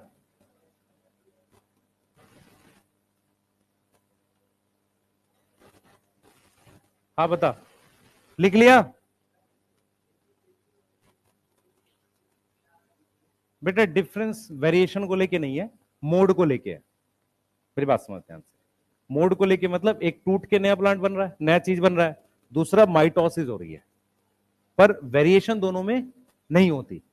दोनों को वैसे एसेक्सुअल में कंसिडर कर सकते हैं। अगर हम जेनेटिकली बात करें तो दोनों सेम है, किस तरीके से हो रही है इसलिए वेजिटेटिव और वो अलग है। ठीक है, मोड में अलग है। चलो भाई आगे पढ़ो। क्या चीज? बेटा लिटर कहते हैं कूड़े को। कूड़ा दो तरह का होता है, सूखा गीला। तो किसको डिकम्पोज करेगा? गीले कूड़े को। सूखा मतलब प्लास्टिक थोड़ी डिकम्पोज कर देगा। नहीं समझ में आया? लीटर बोलते हैं बेटा, LITTER, लीटर। लीटर बोलते हैं कूड़े को। सही है, कूड़ा मतलब छिलका हो गया या कोई भी ऐसी चीज हो गई। सही है, वो वाला लीटर नहीं है 1 लीटर 2 लीटर। चलो स्टार्ट करेंगे बेटा, कुछ पॉइंट्स हैं प्लांट किंगडम एनिमल किंगडम के बारे में लिखेंगे। शुरू हो जाओ, हम लोग वायरस पढ़ने जा रहे हैं अब। ठीक है, सही है भाई। हाँ, मुंह नहीं खोलना इतना बड़ा। ठीक है, प्लांट किंगडम पहला लाइन है ना। हाँ, क्रोकोडाइल आते हैं रेप्टिलिया में और हम लोग आते हैं मेमिलिया में, तो कितना भी कोशिश करेंगे, है ना। कई बार हमें भूख लगती है तो सोचते हैं बगल वाले को निगल ले, ऐसा नहीं हो सकता है। ठीक है, ये कोई तरीका नहीं है कंपटीशन कम करने का। ठीक है चलो, है ना, स्टार्ट कर। पहला पॉइंट लिखो प्लांट किंगडम में। देखो बच्चे मेरी बात सुनो ध्यान से, सुन लो सारे सब लोग। एनसीईआरटी में प्लांट किंगडम एनिमल किंगडम का सेपरेट चैप्टर है। कुछ ऐसे पॉइंट्स हैं जिनसे वो क्वेश्चन पूछ सकता है यहां से। सबसे पहला पॉइंट क्या है, प्लांट किंगडम में जो होगा, ये मल्टी सेलुलर होते हैं नॉर्मली। क्या है, मल्टी सेलुलर ले लेते हैं इनको। उनमें किसकी सेल वॉल होती है, सेलुलोज की सेल वॉल है। यस, स्टोरेज स्टार्च है। यस, और साथ के साथ इनमें क्लोरोफिल होता है। क्या प्रेजेंट होता है, क्लोरोफिल होता है। ए मेनली, पर क्लोरोफिल लिख लेते हैं। ऑक्सीजनिक होते हैं। सही है। सबसे इंपॉर्टेंट पॉइंट जो आपको ध्यान रखना है, इनमें कुछ पैरासिटिक प्लांट का नाम याद रखना है। पैरासिटिक प्लांट वो प्लांट जो दूसरों से खाना एब्जॉर्ब करते हैं, कस्क्यूटा, जिसे आप अमरबेल कहते हो। येलो कलर की होती है वो, पतला सा कस्क्यूटा। ठीक है, क्लियर। और इंसेक्टिवोरस प्लांट के नाम याद करने हैं। इंसेक्टिवोरस प्लांट में दो नाम याद करने हैं, पीचर प्लांट,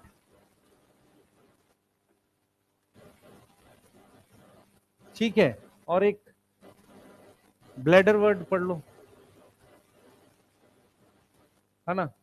एनिमल किंगडम की बात कर लेते हैं। एनिमल किंगडम में हाँ भाई, मल्टी सेलुलर है, सेल वॉल है, नहीं है, तो मल्टी सेलुलर है। सेल वॉल नहीं, no cell wall. Storage glycogen और फैट, या तो ग्लाइकोजन स्टोर होता है, ठीक है, या क्या स्टोर होता है, फैट स्टोर होता है। ठीक है, इनमें ऑर्गन सिस्टम तक चला जा सकता है। Organ system maximum level of organization है। क्या है, maximum level of organization. Clear है, मैक्सिमम लेवल ऑफ क्या है बेटा, ऑर्गेनाइजेशन। ये बात समझ में आ रही है, क्लियर।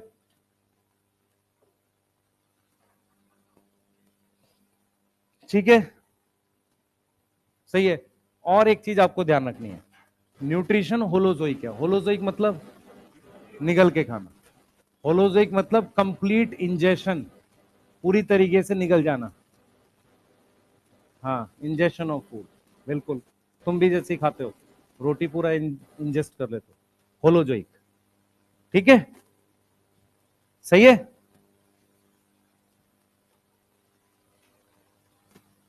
ठीक है ना, हम लोग बोनी फिश और कार्टिलेजिनस फिश में फर्क बताते हैं ना। कार्टिलेजिनस फिश में क्या आती है, शार्क है, तो बोनी फिश को हम खाते हैं, कार्टिलेजिनस फिश हमें खा जाती है। ये डिफरेंस होता है। ठीक है, लिख लो, है ना। समझ में आया नहीं आया, आधों को तो समझ ही नहीं आती बातें। हाँ, तुम लोग बेटा थोड़ा सा दिमाग कम है। हम लोग स्टेशन पे थे, वीटी सर और मैं, तो कुछ मिला नहीं तो हमने एक आइसक्रीम खाई। वीटी सर हाथ धोने गए, मैं और उधर से ट्रेन आ रही थी। मैंने कहा सर हाथ धोने मत जाओ, नहीं हाथ धो बैठोगे। तो उनको समझ नहीं आई बात। ठीक है,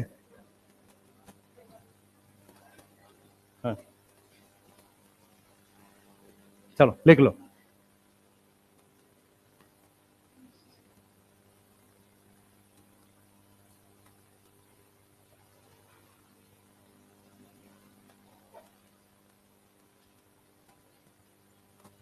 लिख लिया, चलिए बच्चे, क्या है ना, एनिमल और प्लांट किंगडम का पूरा पूरा चैप्टर है। प्लांट किंगडम में एक अल्टरनेशन ऑफ जनरेशन देख के डिटेल पढ़ेंगे वहां पे। अभी सिर्फ आप इतनी इतनी डिटेल याद रखो। आपको मुझे मेरे काम की एक तो ये है, और मुझे ये कुछ चाहिए बस आपसे, ठीक है। सेलुलोज आपको पता होना चाहिए, क्लोरोफिल पता होना चाहिए, ठीक है। अब हम किस पे जा रहे हैं? हम जा रहे हैं उन प्लांट्स पे, जिन उन चीजों पे जिनको क्लासिफिकेशन में जगह नहीं मिली। बता बेटा, वीनस फ्लाई ट्रैप अलग होता है भाई, पिचर प्लांट को नेपेंथिस कहते हैं। हाँ, लिख ले, यहां पे लिख ले यार, वीनस फ्लाई ट्रैप लिख ले। दो तरह के होते हैं, एक होता है ऐसे बंद होता है, और एक होता है ऊपर से फ्लैप बंद होता है, ठीक है। हाँ बेटा, उनमें पिगमेंट होता है नॉर्मल, मतलब क्या करते हैं लोग, जैसे ये वाले जो है ना बेटा, इनमें लीफ होती है, लेकिन नीचे से नाइट्रोजन कम मिल रही होती है। नाइट्रोजन पूरा करने के लिए वो इंसेक्ट खा जाते हैं। सही है, बोलो। ठीक है, नोट करो बेटा, जल्दी से, जल्दी नोट करो, जल्दी, फास्ट। हो गया? चलिए, किन लोगों को जगह नहीं मिली क्लासिफिकेशन में? दो लोगों को जगह नहीं मिली। पहला, वायरस, वायरॉइड्स और प्रायोन्स, इनको क्लासिफिकेशन में जगह नहीं मिली because they are not cell. ये क्या नहीं है? सेल नहीं है। समझ में आ रहा है? तो अगर ये सेल नहीं है, इसका मतलब they are not organism, they are not living organism. मेरी बात समझ में आ रही है? तो ये किसी प्रकार के लिविंग ऑर्गेनिज्म नहीं है, तो इनको इसलिए जगह नहीं मिली क्लासिफिकेशन में किसी भी किंगडम में। क्लियर? उसके अलावा लाइकन्स, माइकोरिजा, इनको भी क्लासिफिकेशन में जगह नहीं मिली, किसी में भी नहीं रखा गया है। इसका रीजन है, हाँ इसका रीजन है, ये एसोसिएशन है, they are association. For example, आपका फ्रेंड, क्लास में जगह मिली हुई है, साथ में लंच करते हैं, उसका एनरोलमेंट थोड़ी होगा। लंच करना तो एसोसिएशन है ना। मेरी बात समझ में आ रही है? तो लाइकन कोई ऑर्गेनिज्म नहीं है, एक तरह की क्या है, एसोसिएशन है। तो उसको आप किसी किंगडम में नहीं रख सकते। समझ पा रहे हो? तो इनको जगह क्यों नहीं मिली?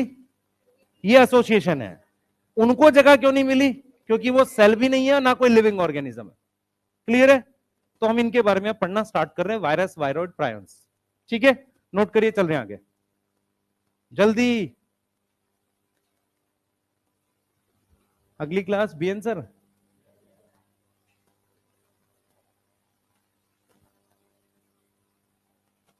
ठीक है,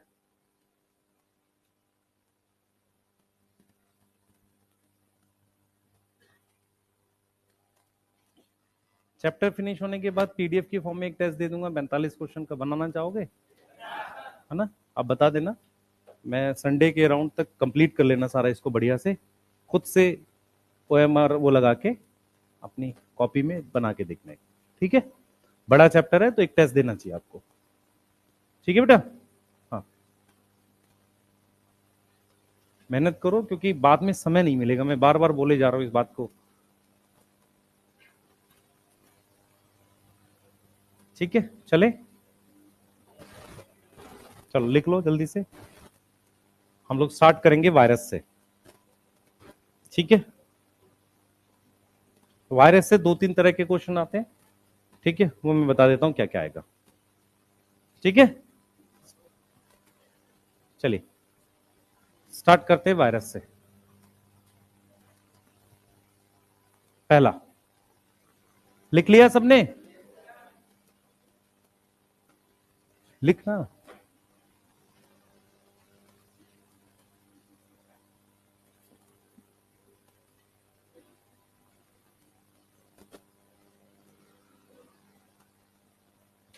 चलो,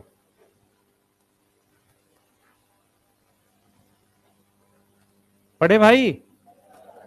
पढ़े? ठीक, बगल वाले से पूछ ले, पढ़ते? पढ़ ले भाई, लिख लिया? हाँ, उसको सदमा लगा हुआ है, पता नहीं क्यों। क्या हुआ है? सब ठीक है? हाँ, लाइट नहीं आ रहा है, मैसेज नहीं आ रहा है, कौन सा मैसेज आना था भाई? है? अच्छा बेटा, मैसेज तो खैर क्या बोलो तुम्हें मैं, पढ़ लो। हाँ ठीक है। ठीक है, पढ़ लो, नहीं तो घर से मैसेज आएगा, भाग मिल्खा भाग, है ना? हाँ, बहुत सिलेबस रह गया है। ठीक है, चलो स्टार्ट करते हैं। घर वाले भेजेंगे, है ना? हाँ, तो तुम्हें मास्क पहन के जाना पड़ेगा, नहीं घर, घर वाले भेजेंगे कि मुंह ना दिखाना, अगर हो ना जाए तो तुम मास्क पहन के जा रहे हो, हैं? इधर करो, चलो स्टार्ट करते हैं। सुनो, पहले पहले पूरी बात सुनो ताकि आपको समझ आ जाए, ध्यान से सुनना। सबसे पहले भाई, पहले सुनो, एक मिनट रुके। सबसे पहली लाइन मैं इनको लिखवाऊंगा अभी सारा। वायरस में 10-12 ऐसे पॉइंट्स हैं जिनसे डायरेक्ट क्वेश्चन आता है। सबसे पहले 10 से 12 ऐसे पॉइंट है, बिल्कुल डायरेक्ट क्वेश्चन पूछेगा। सबसे पहला पॉइंट भाई, इधर कर ध्यान दो। सबसे पहला पॉइंट ये है कि वायरस ए सेलुलर है, मतलब कोई भी चीज सेल से छोटी। जैसे मान लो मेरे पास ये बॉटल है, तो बॉटल एक कंप्लीट स्ट्रक्चर है, तो मैं अगर इसका एक ढक्कन ले लूं तो ये मतलब बॉटल से छोटा कुछ हो गया। तो वायरस क्या है? ए सेलुलर है, ये सेल नहीं है, नॉन सेलुलर है। तो नॉन सेलुलर का मतलब होता है कि सेल ना होना, ए सेलुलर का मतलब होता है सेल से कुछ छोटा, मतलब प्रॉपर सेल ना होना, कंप्लीट सेल ना होना। मेरी बात समझ में आ रही है? क्लियर है? तो एक तो सेल ही नहीं है, दूसरा कुछ ऐसा है कि पूरी तरह से सेल बना नहीं। पहला पॉइंट हो गया, वायरस क्या है? ए सेलुलर और नॉन सेलुलर है, इस वजह से उसको जगह नहीं मिली किसी भी क्लासिफिकेशन में। पहला पॉइंट। दूसरा पॉइंट, वायरस क्या होता है बेटा? सेल के बाहर नॉन लिविंग होता है, जब सेल के अंदर जाता है तो लिविंग होता है। लिविंग होने का क्या मतलब? कोई काम करता है, खुद से काम करता है। लिविंग का मतलब होता है उसको बाहर से कोई फोर्स नहीं चाहिए, खुद से काम कर रहा है। तो वायरस सेल के बाहर क्या है? नॉन लिविंग है, सेल के अंदर लिविंग है, इसलिए वो कनेक्टिंग लिंक होता है लिविंग और नॉन लिविंग के बीच में। दूसरा पॉइंट समझ में आ रहा है?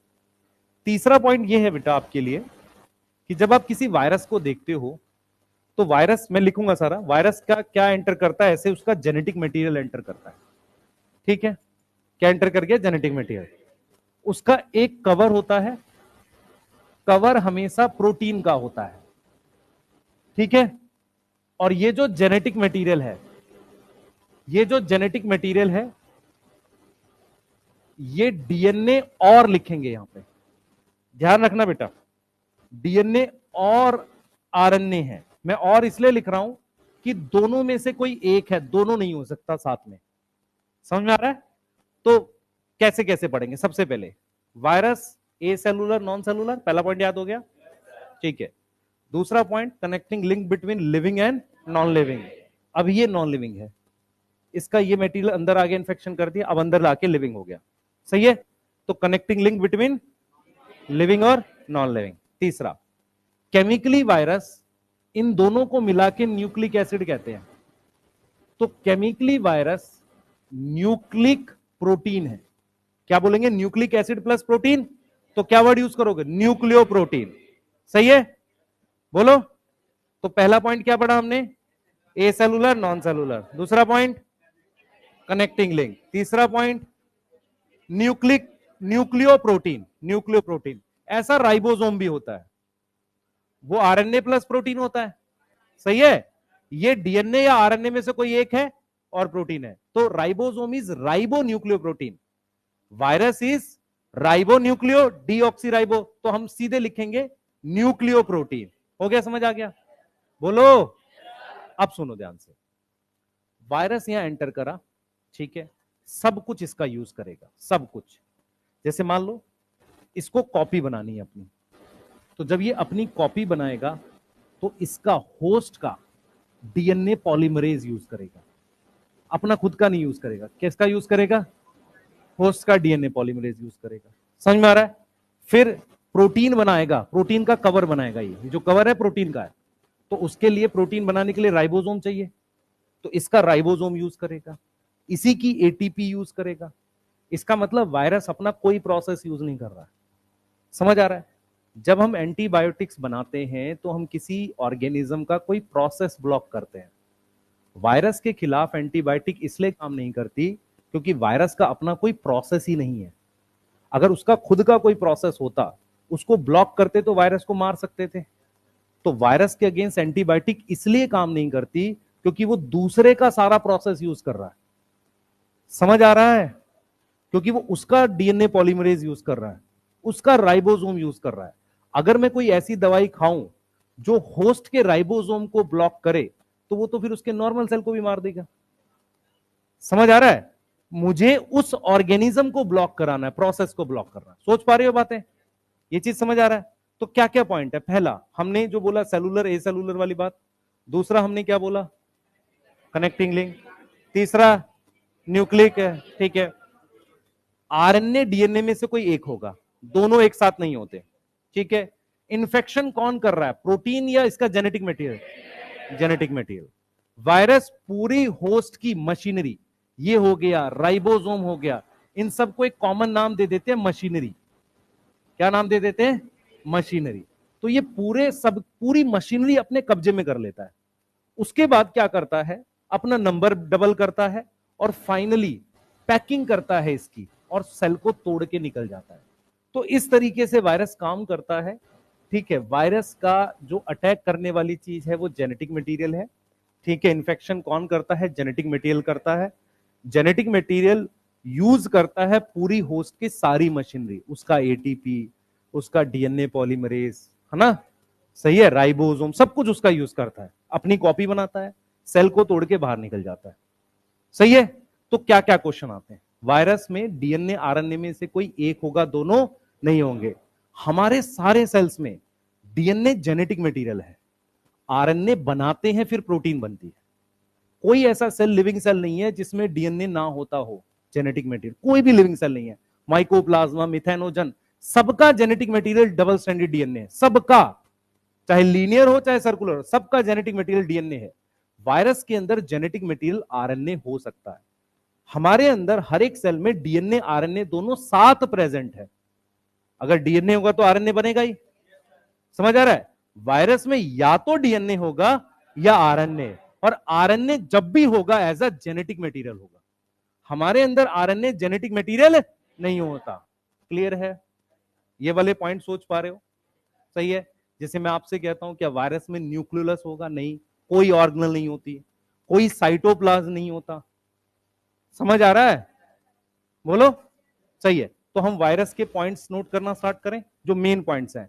तो हेडिंग डालो वायरस, इंपॉर्टेंट पॉइंट्स लिखो जहां से डायरेक्ट क्वेश्चन आएंगे। हेडिंग डालो virus important points, virus important points, साथ के साथ नोट करेंगे।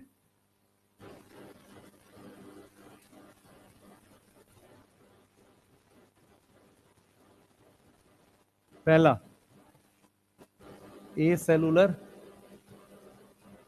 और नॉन सेलुलर, मतलब वायरस इज नॉट सेल, है ना, not cell, so not get place कहां पर?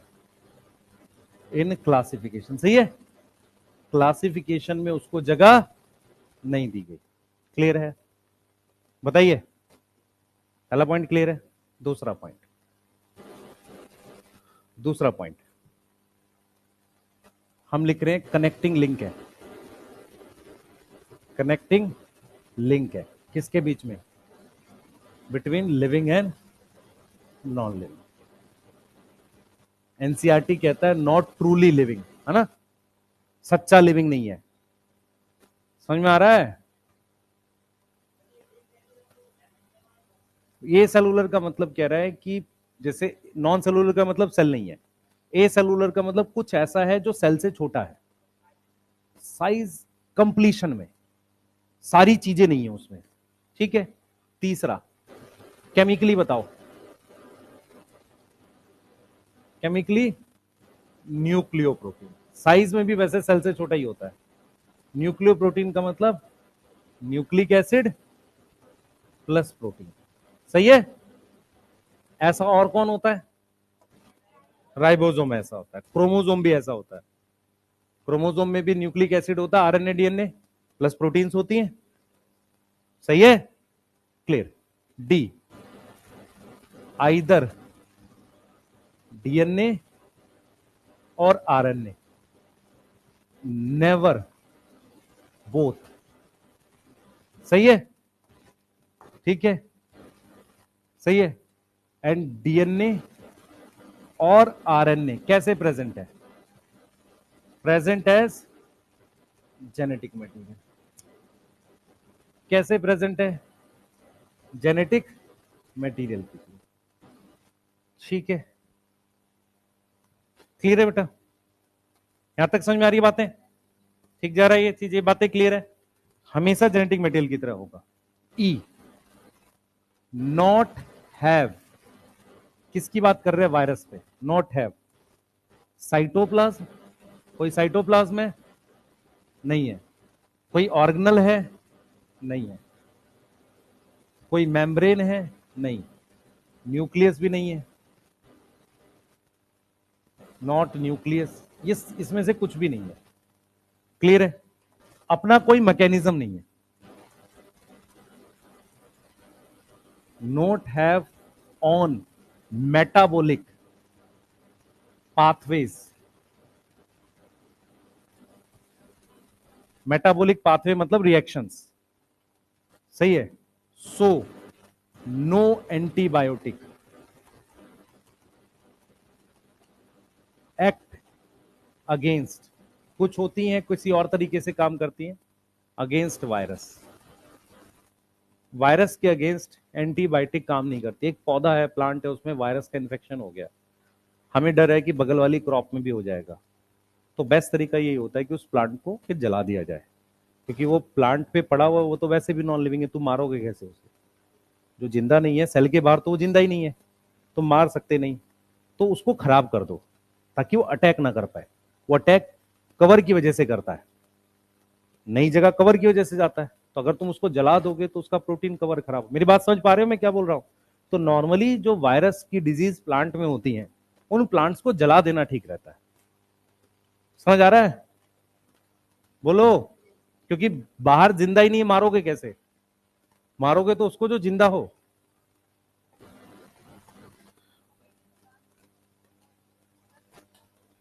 मुश्किल, प्रोटीन खराब हो जाती है, प्रोटीन टेम्परेचर सेंसिटिव होती है। हाँ भाई, इन्फेक्शन कौन करेगा? कंट्रोल कर लेता है किसकी मशीनरी? होस्ट की मशीनरी। यस, होस्ट की मशीनरी कंट्रोल करता है। क्या यूज करता है? यूज होस्ट एंजाइम, सही है, एटीपी एंड अदर, जो भी चीज उसको मिले वो होस्ट की यूज करता है। क्लियर है बेटा? हाँ बेटा, ठीक है, ठीक है, ठीक है, ठीक है।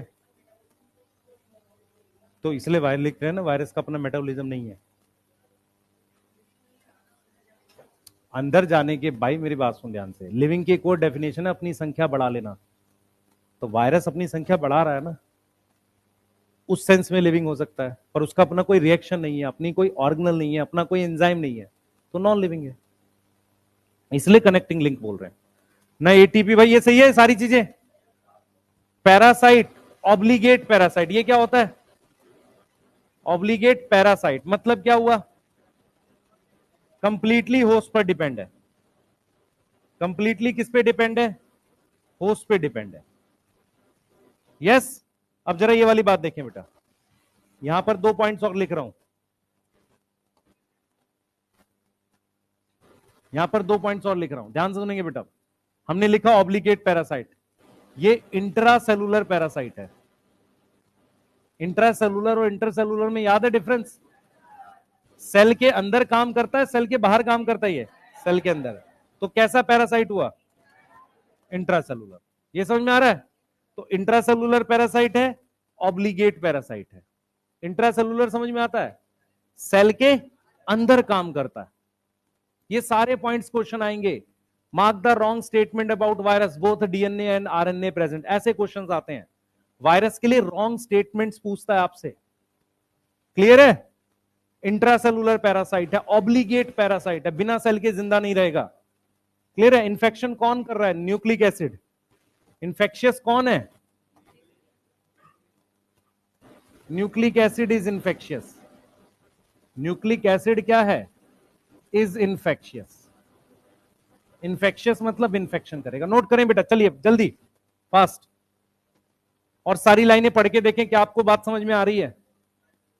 एनसीईआरटी कहती है कि आपको कभी फ्लू या जुकाम हुआ होगा, वो वायरस से होता है। जुकाम 5 से 7 दिन में अपने आप ठीक हो जाता है। उसके लिए दवाई खाने में आपको सिर्फ एंटी एलर्जिक खानी चाहिए, एंटीबायोटिक नहीं खानी चाहिए। हमारा इम्यून सिस्टम काम करता है ना उसके अगेंस्ट बेटा। नहीं काम किया तो जुकाम रहेगा, फिर कोई ऑर्गन डैमेज होने लगेगा। बच्चे आप ऑटोमेटिकली कॉमन कोल्ड ठीक हो जाता है 5 से 7 दिन में, 3 दिन से लेके 7 दिन के बीच में अपने आप। लाइफ साइकिल उतने टाइम में हमारा इम्यून सिस्टम काम कर जाता है नॉर्मली, और वो ज्यादा मतलब हार्मफुल नहीं है, और वो और उस पार्ट को अटैक कर रहा है जो थोड़ा सा टफ पार्ट्स होते हैं। देख मेरी बात सुन इधर भाई, आप पहले सुना करो। तुम्हारी बॉडी के जैसे जो अपर रेस्पिरेटरी ट्रैक्ट है वो कंपेरेटिवली ज्यादा स्ट्रांग है चीजों को लेके, क्योंकि वो डायरेक्ट चीजों के कांटेक्ट में आता है। एल्विलाई वगैरह सॉफ्ट पार्ट है। निमोनिया में वहां गड़बड़ होती है लंग्स के अंदर, कॉमन कोल्ड में अपर वाले की गड़बड़ है। तो हमारा इम्यून सिस्टम काम कर जाता है, तब तक वो उसको निपटा लेता है। नहीं जैसे कई लोगों को 2 दिन में ठीक हो, कई में आपको क्या खानी है, उसकी वजह से आपको एलर्जी फील हो रही है, एंटी एलर्जी खाते हैं सिर्फ। एंटीबायोटिक आप खा के कुछ होगा नहीं उसमें, ठीक है? सिर्फ एंटी एलर्जी खाई जाती है कॉमन कोल्ड में। हाँ है, कॉपी बना रहा है तभी नुकसान हो रहा है तुझे। तुझे सिम्टम्स आ रहे हैं वो इसी वजह से आ रहे हैं, वायरस की कॉपी बन रही है। एक वायरस से थोड़ी होता है नुकसान, बहुत सारे होते हैं। ठीक है, चलिए भाई आगे जल्दी नोट करेंगे। हो गया? लिखा नहीं सबने? पहला पहला पेज पढ़ो जल्दी से वायरस का, जल्दी करो। फर्स्ट पेज रीड करें, फर्स्ट पेज रीड करेंगे जल्दी से, जल्दी फास्ट।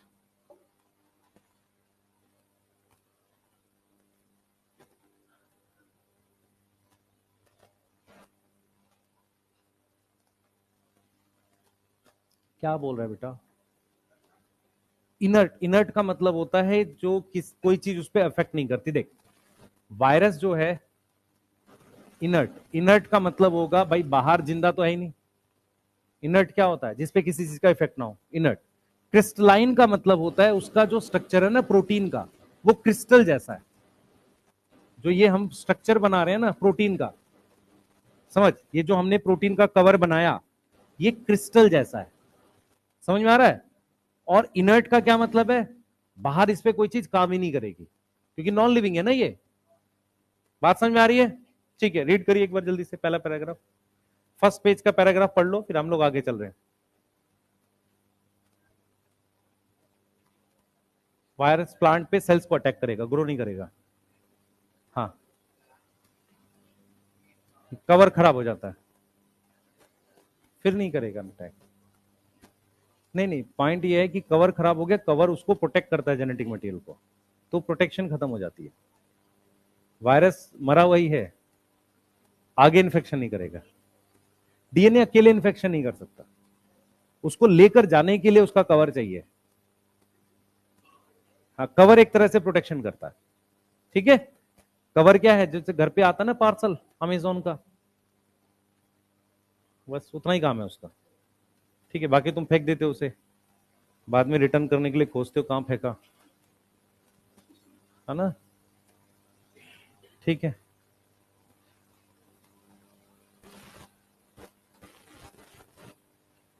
हो गया? ये वाला लिख लिया? लिख लो बेटा जल्दी से।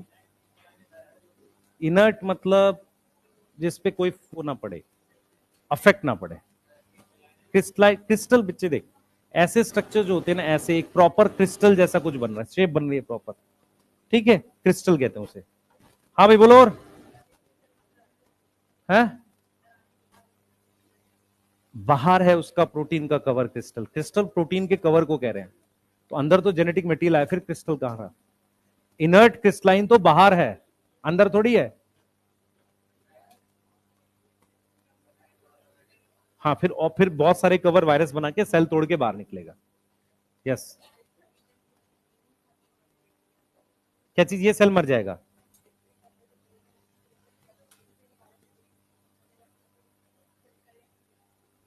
नहीं नहीं, मैं ही कह रहा हूं जिस सेल को इसने अटैक किया, वो सेल जो है, वो सेल क्या करेगा? वो तो मर जाएगा। हाँ, ये इसका डीएनए अंदर आया, उसने होस्ट के डीएनए को तोड़ देना है। जो जैसे क्या होता है बेटा, कुछ बैक्टीरिया फाइट करते हैं वायरस से, जो आप बायोटेक में पढ़ते हो ना, 2 एंजाइम पढ़ते हो, ठीक है, पर सारे नहीं करते ना। हम तो वो पढ़ेंगे ना जहां नुकसान हो रहा हो।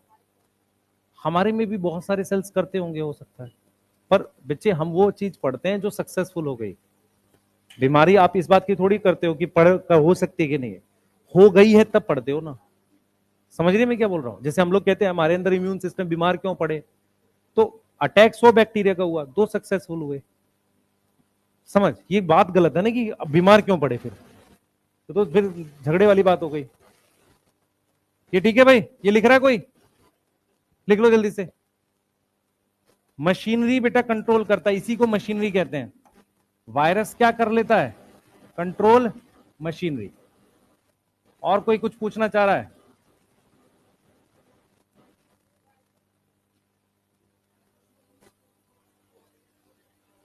वायरस क्या चीज? हाँ, राइबोसोम यूज करके कवर बनता है। हाँ हाँ, सारे लिविंग सेल में जेनेटिक मटेरियल डीएनए होगा। भाई इधर ध्यान दो, क्लास में भी 15 से 20 मिनट है, प्लीज पढ़ो, नहीं तो मैं पिटाई कर दूंगा 2-3 की आज। तुम उस बैच से पीछे, मेरे को सेम रखना ही है बाय डिफॉल्ट आप लोगों को। आपको एक्स्ट्रा पढ़ाना पड़े चाहे जो करना पड़े। रीजन क्या है कि आपका टेस्ट नहीं हो पाएगा, अगर क्या वो एक बार आप पीछे छूटने लगे तो 1-2 चैप्टर का डिफरेंस हो जाएगा अचानक से, वो बहुत जल्दी हो जाएगा। कुछ टीचर्स का शायद डिफरेंस भी होगा कुछ लेक्चर्स का आपके साथ, ठीक है, पर मुझे मुझे एनी हाउ आपको साथ रखना है, ठीक है। हाँ, next week till Wednesday. Thursday तो छुट्टी है 15 अगस्त। फ्राइडे वाली मेरी क्लास नहीं होगी। नहीं, फ्राइडे में एमडी सर के घर जाएंगे। हाँ। क्या चीज? फ्राइडे को मुझे नहीं पता बेटा। बेटा देख, वो उनकी पर्सनल चॉइस है, मैं तो इसलिए सैटरडे ले भी रहा हूं। और आपको पता चल जाएगा आप क्यों परेशान हो, टीचर जो होगा वो बता देगा अपने हिसाब से। हाँ बेटा, जेल हो जाएगी, 15 अगस्त को थोड़ी खुलता है सेंटर। मान ले टेस्ट हो सकता तो तुम्हें पढ़ाता नहीं। बेटा मेरे हाथ में नहीं, मैं पूछ सकता हूं सिर्फ। तू समझ, 10 चीजें चल रही होती, देख क्या होता है मैं बताता हूँ, मेरी बात सुन ध्यान से। अरे सुन लो यार, तुम सुनते नहीं हो। जेई का बैच भी चल रहा है, 11th भी है, कई चीजें हैं, ठीक है, और सिस्टम ऐसे ही चलता है बेटा। क्या हुआ? कहाँ जाने की सोच रहे हो? कोई बुला भी रहा है तुम्हें घर? पढ़ लो ना चुपचाप। कोई बुलाता बुलाता है नहीं, जबरदस्ती जाना घर।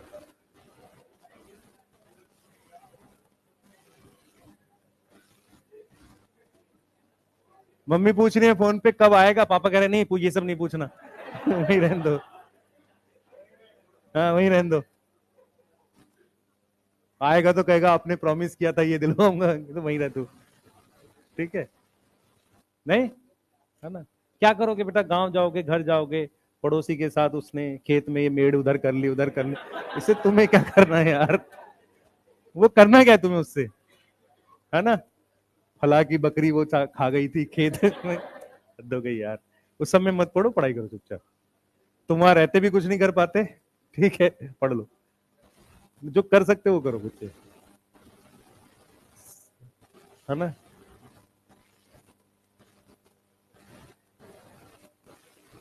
ठीक है बेटा, मैं वेडनेसडे तक यहाँ हूँ प्रॉपरली, ठीक है। और नेक्स्ट वीक में मेरी आपके साथ 2 क्लास है, जैसे सुबह, और फिर शाम में मेरी 2 ऑनलाइन है, क्योंकि एमडी सर नहीं है तो वो ऑनलाइन भी, कल भी मैंने मंथन 2.0 में ले रखी थी क्लासेस, हैं। बहुत सही। मिठाई। अच्छा तू वो सोच रहा है, वाली वीडियो की वेट कर रहा है, ऐसे वाली?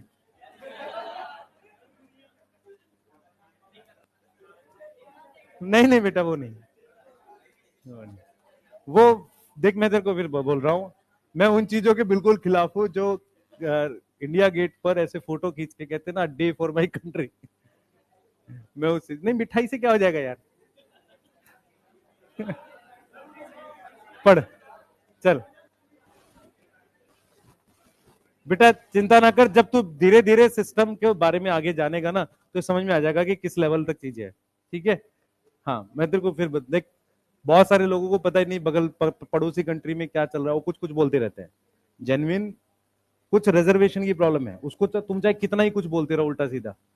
ठीक है, सही चीज है, आप सिर्फ पढ़ाई करो, क्योंकि आप कितनी भी कोशिश करोगे आप कुछ कर नहीं पाओगे। अभी आपने नीट में करके देख लिया, कुछ नहीं हुआ। ठीक है, तो चुपचाप पढ़ो सिर्फ, है ना, जो आप बदल नहीं सकते चीजों को, तो पढ़ो जो आपका काम है ना। हम भी नहीं बदल सकते बेटा, वो तो इतना खतरनाक चीज है। चलो देखो, हेडिंग डालो, डिस्कवरी ऑफ वायरस। हाँ, मिठाई बंटवा सकते हैं, तेरा ये काम कर देंगे। ठीक है, बूंदी मंगाएंगे बेटा, वो ज्यादा आ जाएगी, एक एक बूंदी सब बच्चे को। ठीक है, आ जाओ भाई, हेडिंग डालो। पहले सुनो ध्यान से सारे बच्चे, बच्चे इसमें से वो हटा दिया गया है, पास्चर का नाम हटा दिया गया है, लुइस पास्चर का पहले नाम था। ठीक है, अब एनसीईआरटी खुद क्लियर नहीं है कि टर्म वायरस किसने दिया है। तीन बुक में तीन अलग अलग डाटा है। ठीक है भाई, पहले एक मिनट सुन ले ध्यान से, तीन बुक में तीन अलग अलग डाटा है। जो लेटेस्ट बुक है उसमें इन्होंने बेजरनिक डाला हुआ है, लेटेस्ट में। ठीक है, हम उसको भी छोड़ते, वेट करते हैं कुछ आता है नहीं आता है। जैसे सुप्रीम कोर्ट के एक डिसीजन से ये क्लियर हो गया, पुरानी और नई एनसीईआरटी में से जो भी नई में दे रखा होगा अपडेटेड में, उसे ठीक माना जाएगा। आगे से कोई आंसर की ऐसे चेंज नहीं होगी। ठीक है, इसका मतलब जो भी डाटा नई एनसीईआरटी में है वो सही माना जाएगा। अगर डिस्प्यूटेड क्वेश्चन आता है, पहली बात तो डिस्प्यूटेड क्वेश्चन डालना ही नहीं चाहिए। अगर एनटीए खुली आंख से बनाएगा पेपर तो वो कभी नहीं डालेगा, क्योंकि हम कोशिश ये करते हैं कि ऐसा कोई क्वेश्चन न डालें जिससे डिस्प्यूट हो। सही, उनको पता ही नहीं था कि हम क्या डाल रहे हैं, पहली बात तो ये थी। ठीक है, दूसरा क्या है कि उस डिसीजन का मेन पर्पस ही यही था कि ये फिक्स कर देना कि नया सिलेबस अपडेटेड ही आपका मान्य होगा किसी भी। और ये सिर्फ नीट के लिए नहीं है, अगर कोई कोई भी एग्जाम सिलेबस देता है ऑफिशियली तो उसका नया वाला मान्य होगा। ये अक्रॉस पूरे इंडिया के सारे एग्जाम पे ऑटोमेटिकली अप्लाई होगी बात, क्योंकि ये शायद आपको नहीं पता, वो उनका डिसीजन अपने आप में एक लॉ होता है, कानून की तरह काम करता है प्रॉपर तरीके से, तो वो चीज है। तो यहां पर क्या था, पहले पास्चर दिया हुआ था वायरस, फिर उन्होंने क्या किया, एवनवोस्की किया, बाद में बेजरनिक कर दिया। अभी अपडेटेड में क्या है मुझे नहीं पता, उनमें कोई नाम दे नहीं रखा, उसने सिर्फ लिखा हुआ है वायरस का मतलब होता है विनोमस फ्लूइड, पॉइजनस फ्लूइड। वायरस का मतलब क्या होता है, विनमस। विनमस, विनमस मतलब जहरा, जहरीला, और पॉइजनस फ्लूइड। सही है, अब सुनो ध्यान से मैं क्या बोल रहा हूं। वायरस डिस्कवरी बहुत लेट, इधर सुनो भाई, सुनो सुनो सुनो। यदि कोई चीज नहीं दिखती है, हमें पता नहीं कैसी है, तो हम अपने नोन में उसे भूत, आत्मा ऐसा नाम देते हैं, जो चीज हमने देखी नहीं। सही है, ये बात समझ पा रहे हो। ठीक है, और आप अपनी इमेजिनेशन में उसका कोई स्ट्रक्चर सोच लेते हो। ठीक है, क्लियर है, ये बात समझ में आ रही। और ये सब आप ही सोच सकते हो, एक 2 साल के बच्चे को पता ही नहीं है वो कुछ होता है ऐसा, तो ना वो डरता ना उसे फर्क पड़ता। साफ सीधी बात है, देखो लॉजिकली जो बात है, आप किसी ऐसी चीज से डरते हो जो इसको आपने देखा नहीं है। दूसरा, आप किसी ऐसी चीज से डरते हो जिससे अनश्योर हो कि आपको कितना नुकसान पहुंचा सकती है। बेस्ट एग्जांपल, बहुत बड़ा शेर उस चीज को टच नहीं करेगा जिसमें वो सर्टेन नहीं है। उसका आपने एक वीडियोस देखी होंगी कि एक शेर था, वो आदमी को खा नहीं रहा था, बहुत देर तक वेट कर रहा था। रीजन क्या है कि जब वो एंश्योर रहता है वो अटैक नहीं करता। कोई भी प्रेडेटर ये काम करता है, कोई भी प्रेडेटर। क्लियर है ये चीज, ये बात समझ में आ रही है। हम यहां पर क्या बोल रहे हैं कि जब वायरस हमें पता चला, तो वायरस दिखता कैसा है किसी को नहीं पता था। सबको यह पता था कि ये टेस्ट ट्यूब में एक लिक्विड है, एक टेस्ट ट्यूब में लिक्विड है जिससे कुछ इंफेक्शन हो रहा है। तो उस लिक्विड को हमने क्या नाम दे दिया, पॉइजनस फ्लूइड या विनमस फ्लूइड। समझ आ रहा है, वहीं से वर्ड आया वायरस। वायरस कोई स्ट्रक्चर था नहीं, हमें पहले सिर्फ क्या पता था, एक लिक्विड पता था। यहां तक समझ में आ रही है। अब अगली कहानी क्या है कि साइंटिस्ट जो थे, जिसका नाम इवेन वॉस्की था, उन्होंने 1892 में क्या किया, ध्यान से सुनना। उन्होंने कहा कि जो वायरस है, जो भी इंफेक्शियस मटेरियल है, जैसे उन्होंने कहा कि chemical from infected leaf, chemical from infected leaf, infected leaf कौन सी, वायरस इन्फेक्टेड लीफ, ठीक है, किसकी, टोबैको की, वहां से कोई केमिकल निकाला, वो पास कर सकता है, can pass through bacterial proof filter, bacterial proof filter. अब सबको पता है, सारे साइंटिस्ट लोगों को यह पता था कि वायरस कुछ ऐसा लिक्विड है जिससे इंफेक्शन हो सकता है। अब उन्होंने क्या किया, ऐसा एक फिल्टर बनाया, ऐसा एक फिल्टर बनाया, उसमें से चीजों को पास किया। अगर कोई चीज, ध्यान से सुनना, अगर कोई चीज, ये फिल्टर किसको रोक सकता है, बैक्टीरिया को, अगर बैक्टीरिया को स्टॉप कर सकता है तो उसका नाम क्या रखेंगे, बैक्टीरियल प्रूफ फिल्टर रखेंगे। सही है, सबसे छोटा बैक्टीरिया माइकोप्लाज्मा, उसको रोक सकता है। अगर जो लिक्विड यहां फिल्टर होके आया, अगर वो स्टिल इंफेक्शियस है, अगर वो अभी भी इंफेक्शन कर सकता है, इसका मतलब वायरस कुछ ऐसा है जो बैक्टीरिया से छोटा है। समझ आ रहा है मैं क्या बोल रहा हूं? मैंने फिल्टर बनाया बैक्टीरिया को रोकने का, मुझे ऐसा डाउट था कि कोई बहुत छोटा बैक्टीरिया तो नहीं है उस लिक्विड में। समझ आ रहा है? तो हमने उसको किससे पास किया, बैक्टीरियल प्रूफ फिल्टर से। तो बैक्टीरिया को तो स्टॉप कर सकता है, लेकिन ये लिक्विड जो है, ये जो फ्लूइड है, ये अभी भी इंफेक्शियस है। इसका मतलब ये है कि वायरस इस, इसका इन्फ्रेंस क्या निकला, इन्फ्रेंस मतलब मैंने क्या कंक्लूजन निकाला, virus is smaller than bacteria. ये बात समझ में आ रही है? तो पहला साइंटिस्ट इवानोव्स्की, उसने बता दिया कि भाई वायरस जो है ना बैक्टीरिया से छोटा है, इसका मतलब बहुत कोई छोटी चीज है। ये वाली बात समझ में आ गई। अब आते हैं बेजर्निक। बेजर्निक ने क्या किया, 1898 में, ईयर्स याद करने हैं, कोई सवाल नहीं इस पे। बेजर्निक ने कहा कि मेरे पास ये टोबैको की लीफ है, इस पे एक डिजीज हो रखी है, ऐसे धब्बे हो रखे हैं, मोजाइक, मोजाइक को कहते हैं धब्बे। तो ये कौन सा प्लांट है, टोबैको, सही है। इस पे क्या हो रखी है, कौन सी डिजीज, मोजाइक डिजीज हो रखी है। ये मोजाइक डिजीज से फ्लूइड निकाला, फ्लूइड एक्सट्रैक्ट किया, और ये क्या करेगा, फ्रेश इंफेक्शन। फ्रेश इंफेक्शन समझ में आता है, बोलो बेटा, ये फ्रेश इंफेक्शन समझ में आता है, नए प्लांट को इन्फेक्ट कर सकता है। तो उसने एक वर्ड यूज किया कि virus is infection causing living fluid. Living fluid का मतलब नया इंफेक्शन कर सकता है। भाई मरा फ्लूइड का मतलब वो नया इंफेक्शन नहीं कर सकता।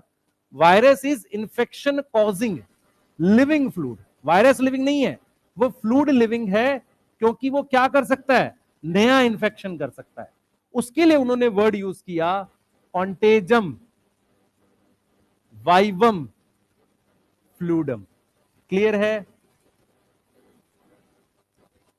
ठीक है, contagium vivum fluidum, infection causing living fluid. Contagium vivum, contagium का मतलब होता है इंफेक्शन, सही है, सही है। फ्लूड वाइवम पता नहीं क्या मतलब है, जो भी है, कॉन्टेजम वाइवम फ्लूडम, ये वर्ड यूज किया। किसने यूज किया, बेजर्निक ने। देखो क्या किया। अब 1935, ये वो ईयर था हमने वायरस को पहली बार देखा। वायरस को पहली बार देखा। कोई चीज पहली बार कैसे दिखी, सुनना ध्यान से। हमने माइक्रोस्कोप में नहीं देखा। आपने सबने सबने वो देखा है, मिश्री बनाते हैं पानी से, पहले चीनी घोल लेते हैं, फिर उसको पानी इवेपोरेट करते हैं तो चीनी के क्रिस्टल फिर से दिखते हैं। तो उसी तरीके से स्टेनले ने क्या किया, फर्स्ट टाइम वायरस को क्रिस्टलाइज किया। फर्स्ट टाइम वायरस को क्या किया, क्रिस्टलाइज किया। क्रिस्टलाइज मतलब पहली बार वायरस के क्रिस्टल दिखे। समझ में आ रहा है? फर्स्ट टाइम किसके क्रिस्टल ऑब्जर्व हुए, वायरस के। तो फर्स्ट टाइम वायरस के क्रिस्टल ऑब्जर्व हुए, क्रिस्टल दिखे उसको, और उन्होंने बोला कि भाई वायरस के क्रिस्टल दिखे, ये दिख गए, देखो ये मान लो फ्लूइड है, इसमें वायरस के क्रिस्टल्स दिख रहे हैं। तो ये जो क्रिस्टल्स थे वायरस के, ये मेनली प्रोटीन थे। होता तो इसके अंदर डीएनए भी है, पर बाहर तो प्रोटीन है ना, तो मेनली क्या हुआ, प्रोटीन। आप खुद से सोचो, बाहर तो प्रोटीन है तो दिखेगा तो वही। तो मेनली क्रिस्टल किसके बने हुए थे, प्रोटीन के। ऐसा किसने बोला, स्टेनले ने।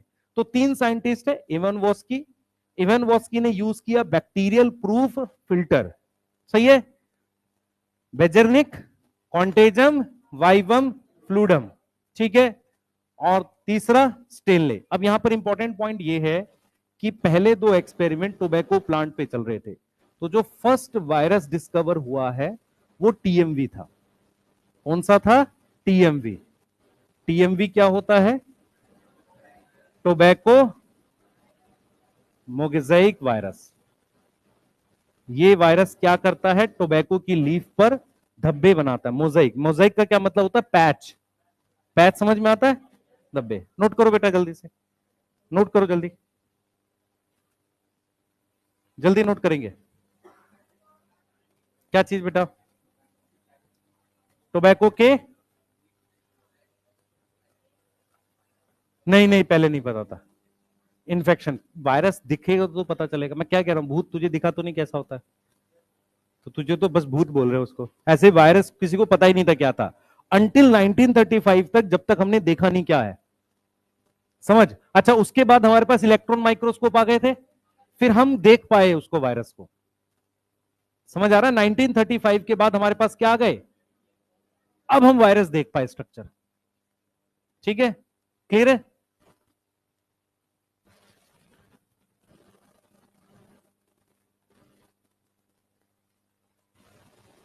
कल भी टाइम पे रहना सारे, इसके आगे खत्म करेंगे और वो टॉपिक पढ़ना लास्ट वाला है। किसी को पता है कौन सा टॉपिक पढ़ना है? हैं? वायरॉइड प्रायोन्स, अभी वायरस में ही बचा है थोड़ा सा। हाँ है, वायरस का भी क्लासिफिकेशन वगैरह पढ़ाना है। हाँ वही तो कह रहा हूं, 5 किंगडम 2 किंगडम वाला टॉपिक पढ़ना हमने। हाँ, उस लिक्विड को क्रिस्टलाइज किया, मतलब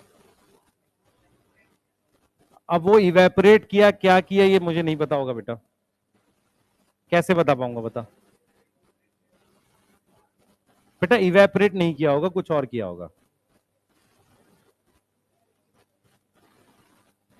ठीक है, इवेपोरेट नहीं किया होगा, कुछ और किया होगा। ठीक है, नोट कर लो, जल्दी करो बेटा, नोट कर लो जल्दी से। ठीक है, कल पढ़ेंगे इसके आगे। कल ये चैप्टर फिनिश कर रहे होंगे, और मैं फिर रिपीट कर रहा हूं आप लोगों को, कृपया टाइम पे रहिए, कल इसको आगे करते हैं। ठीक है, कोई कुछ पूछना चाह रहा है?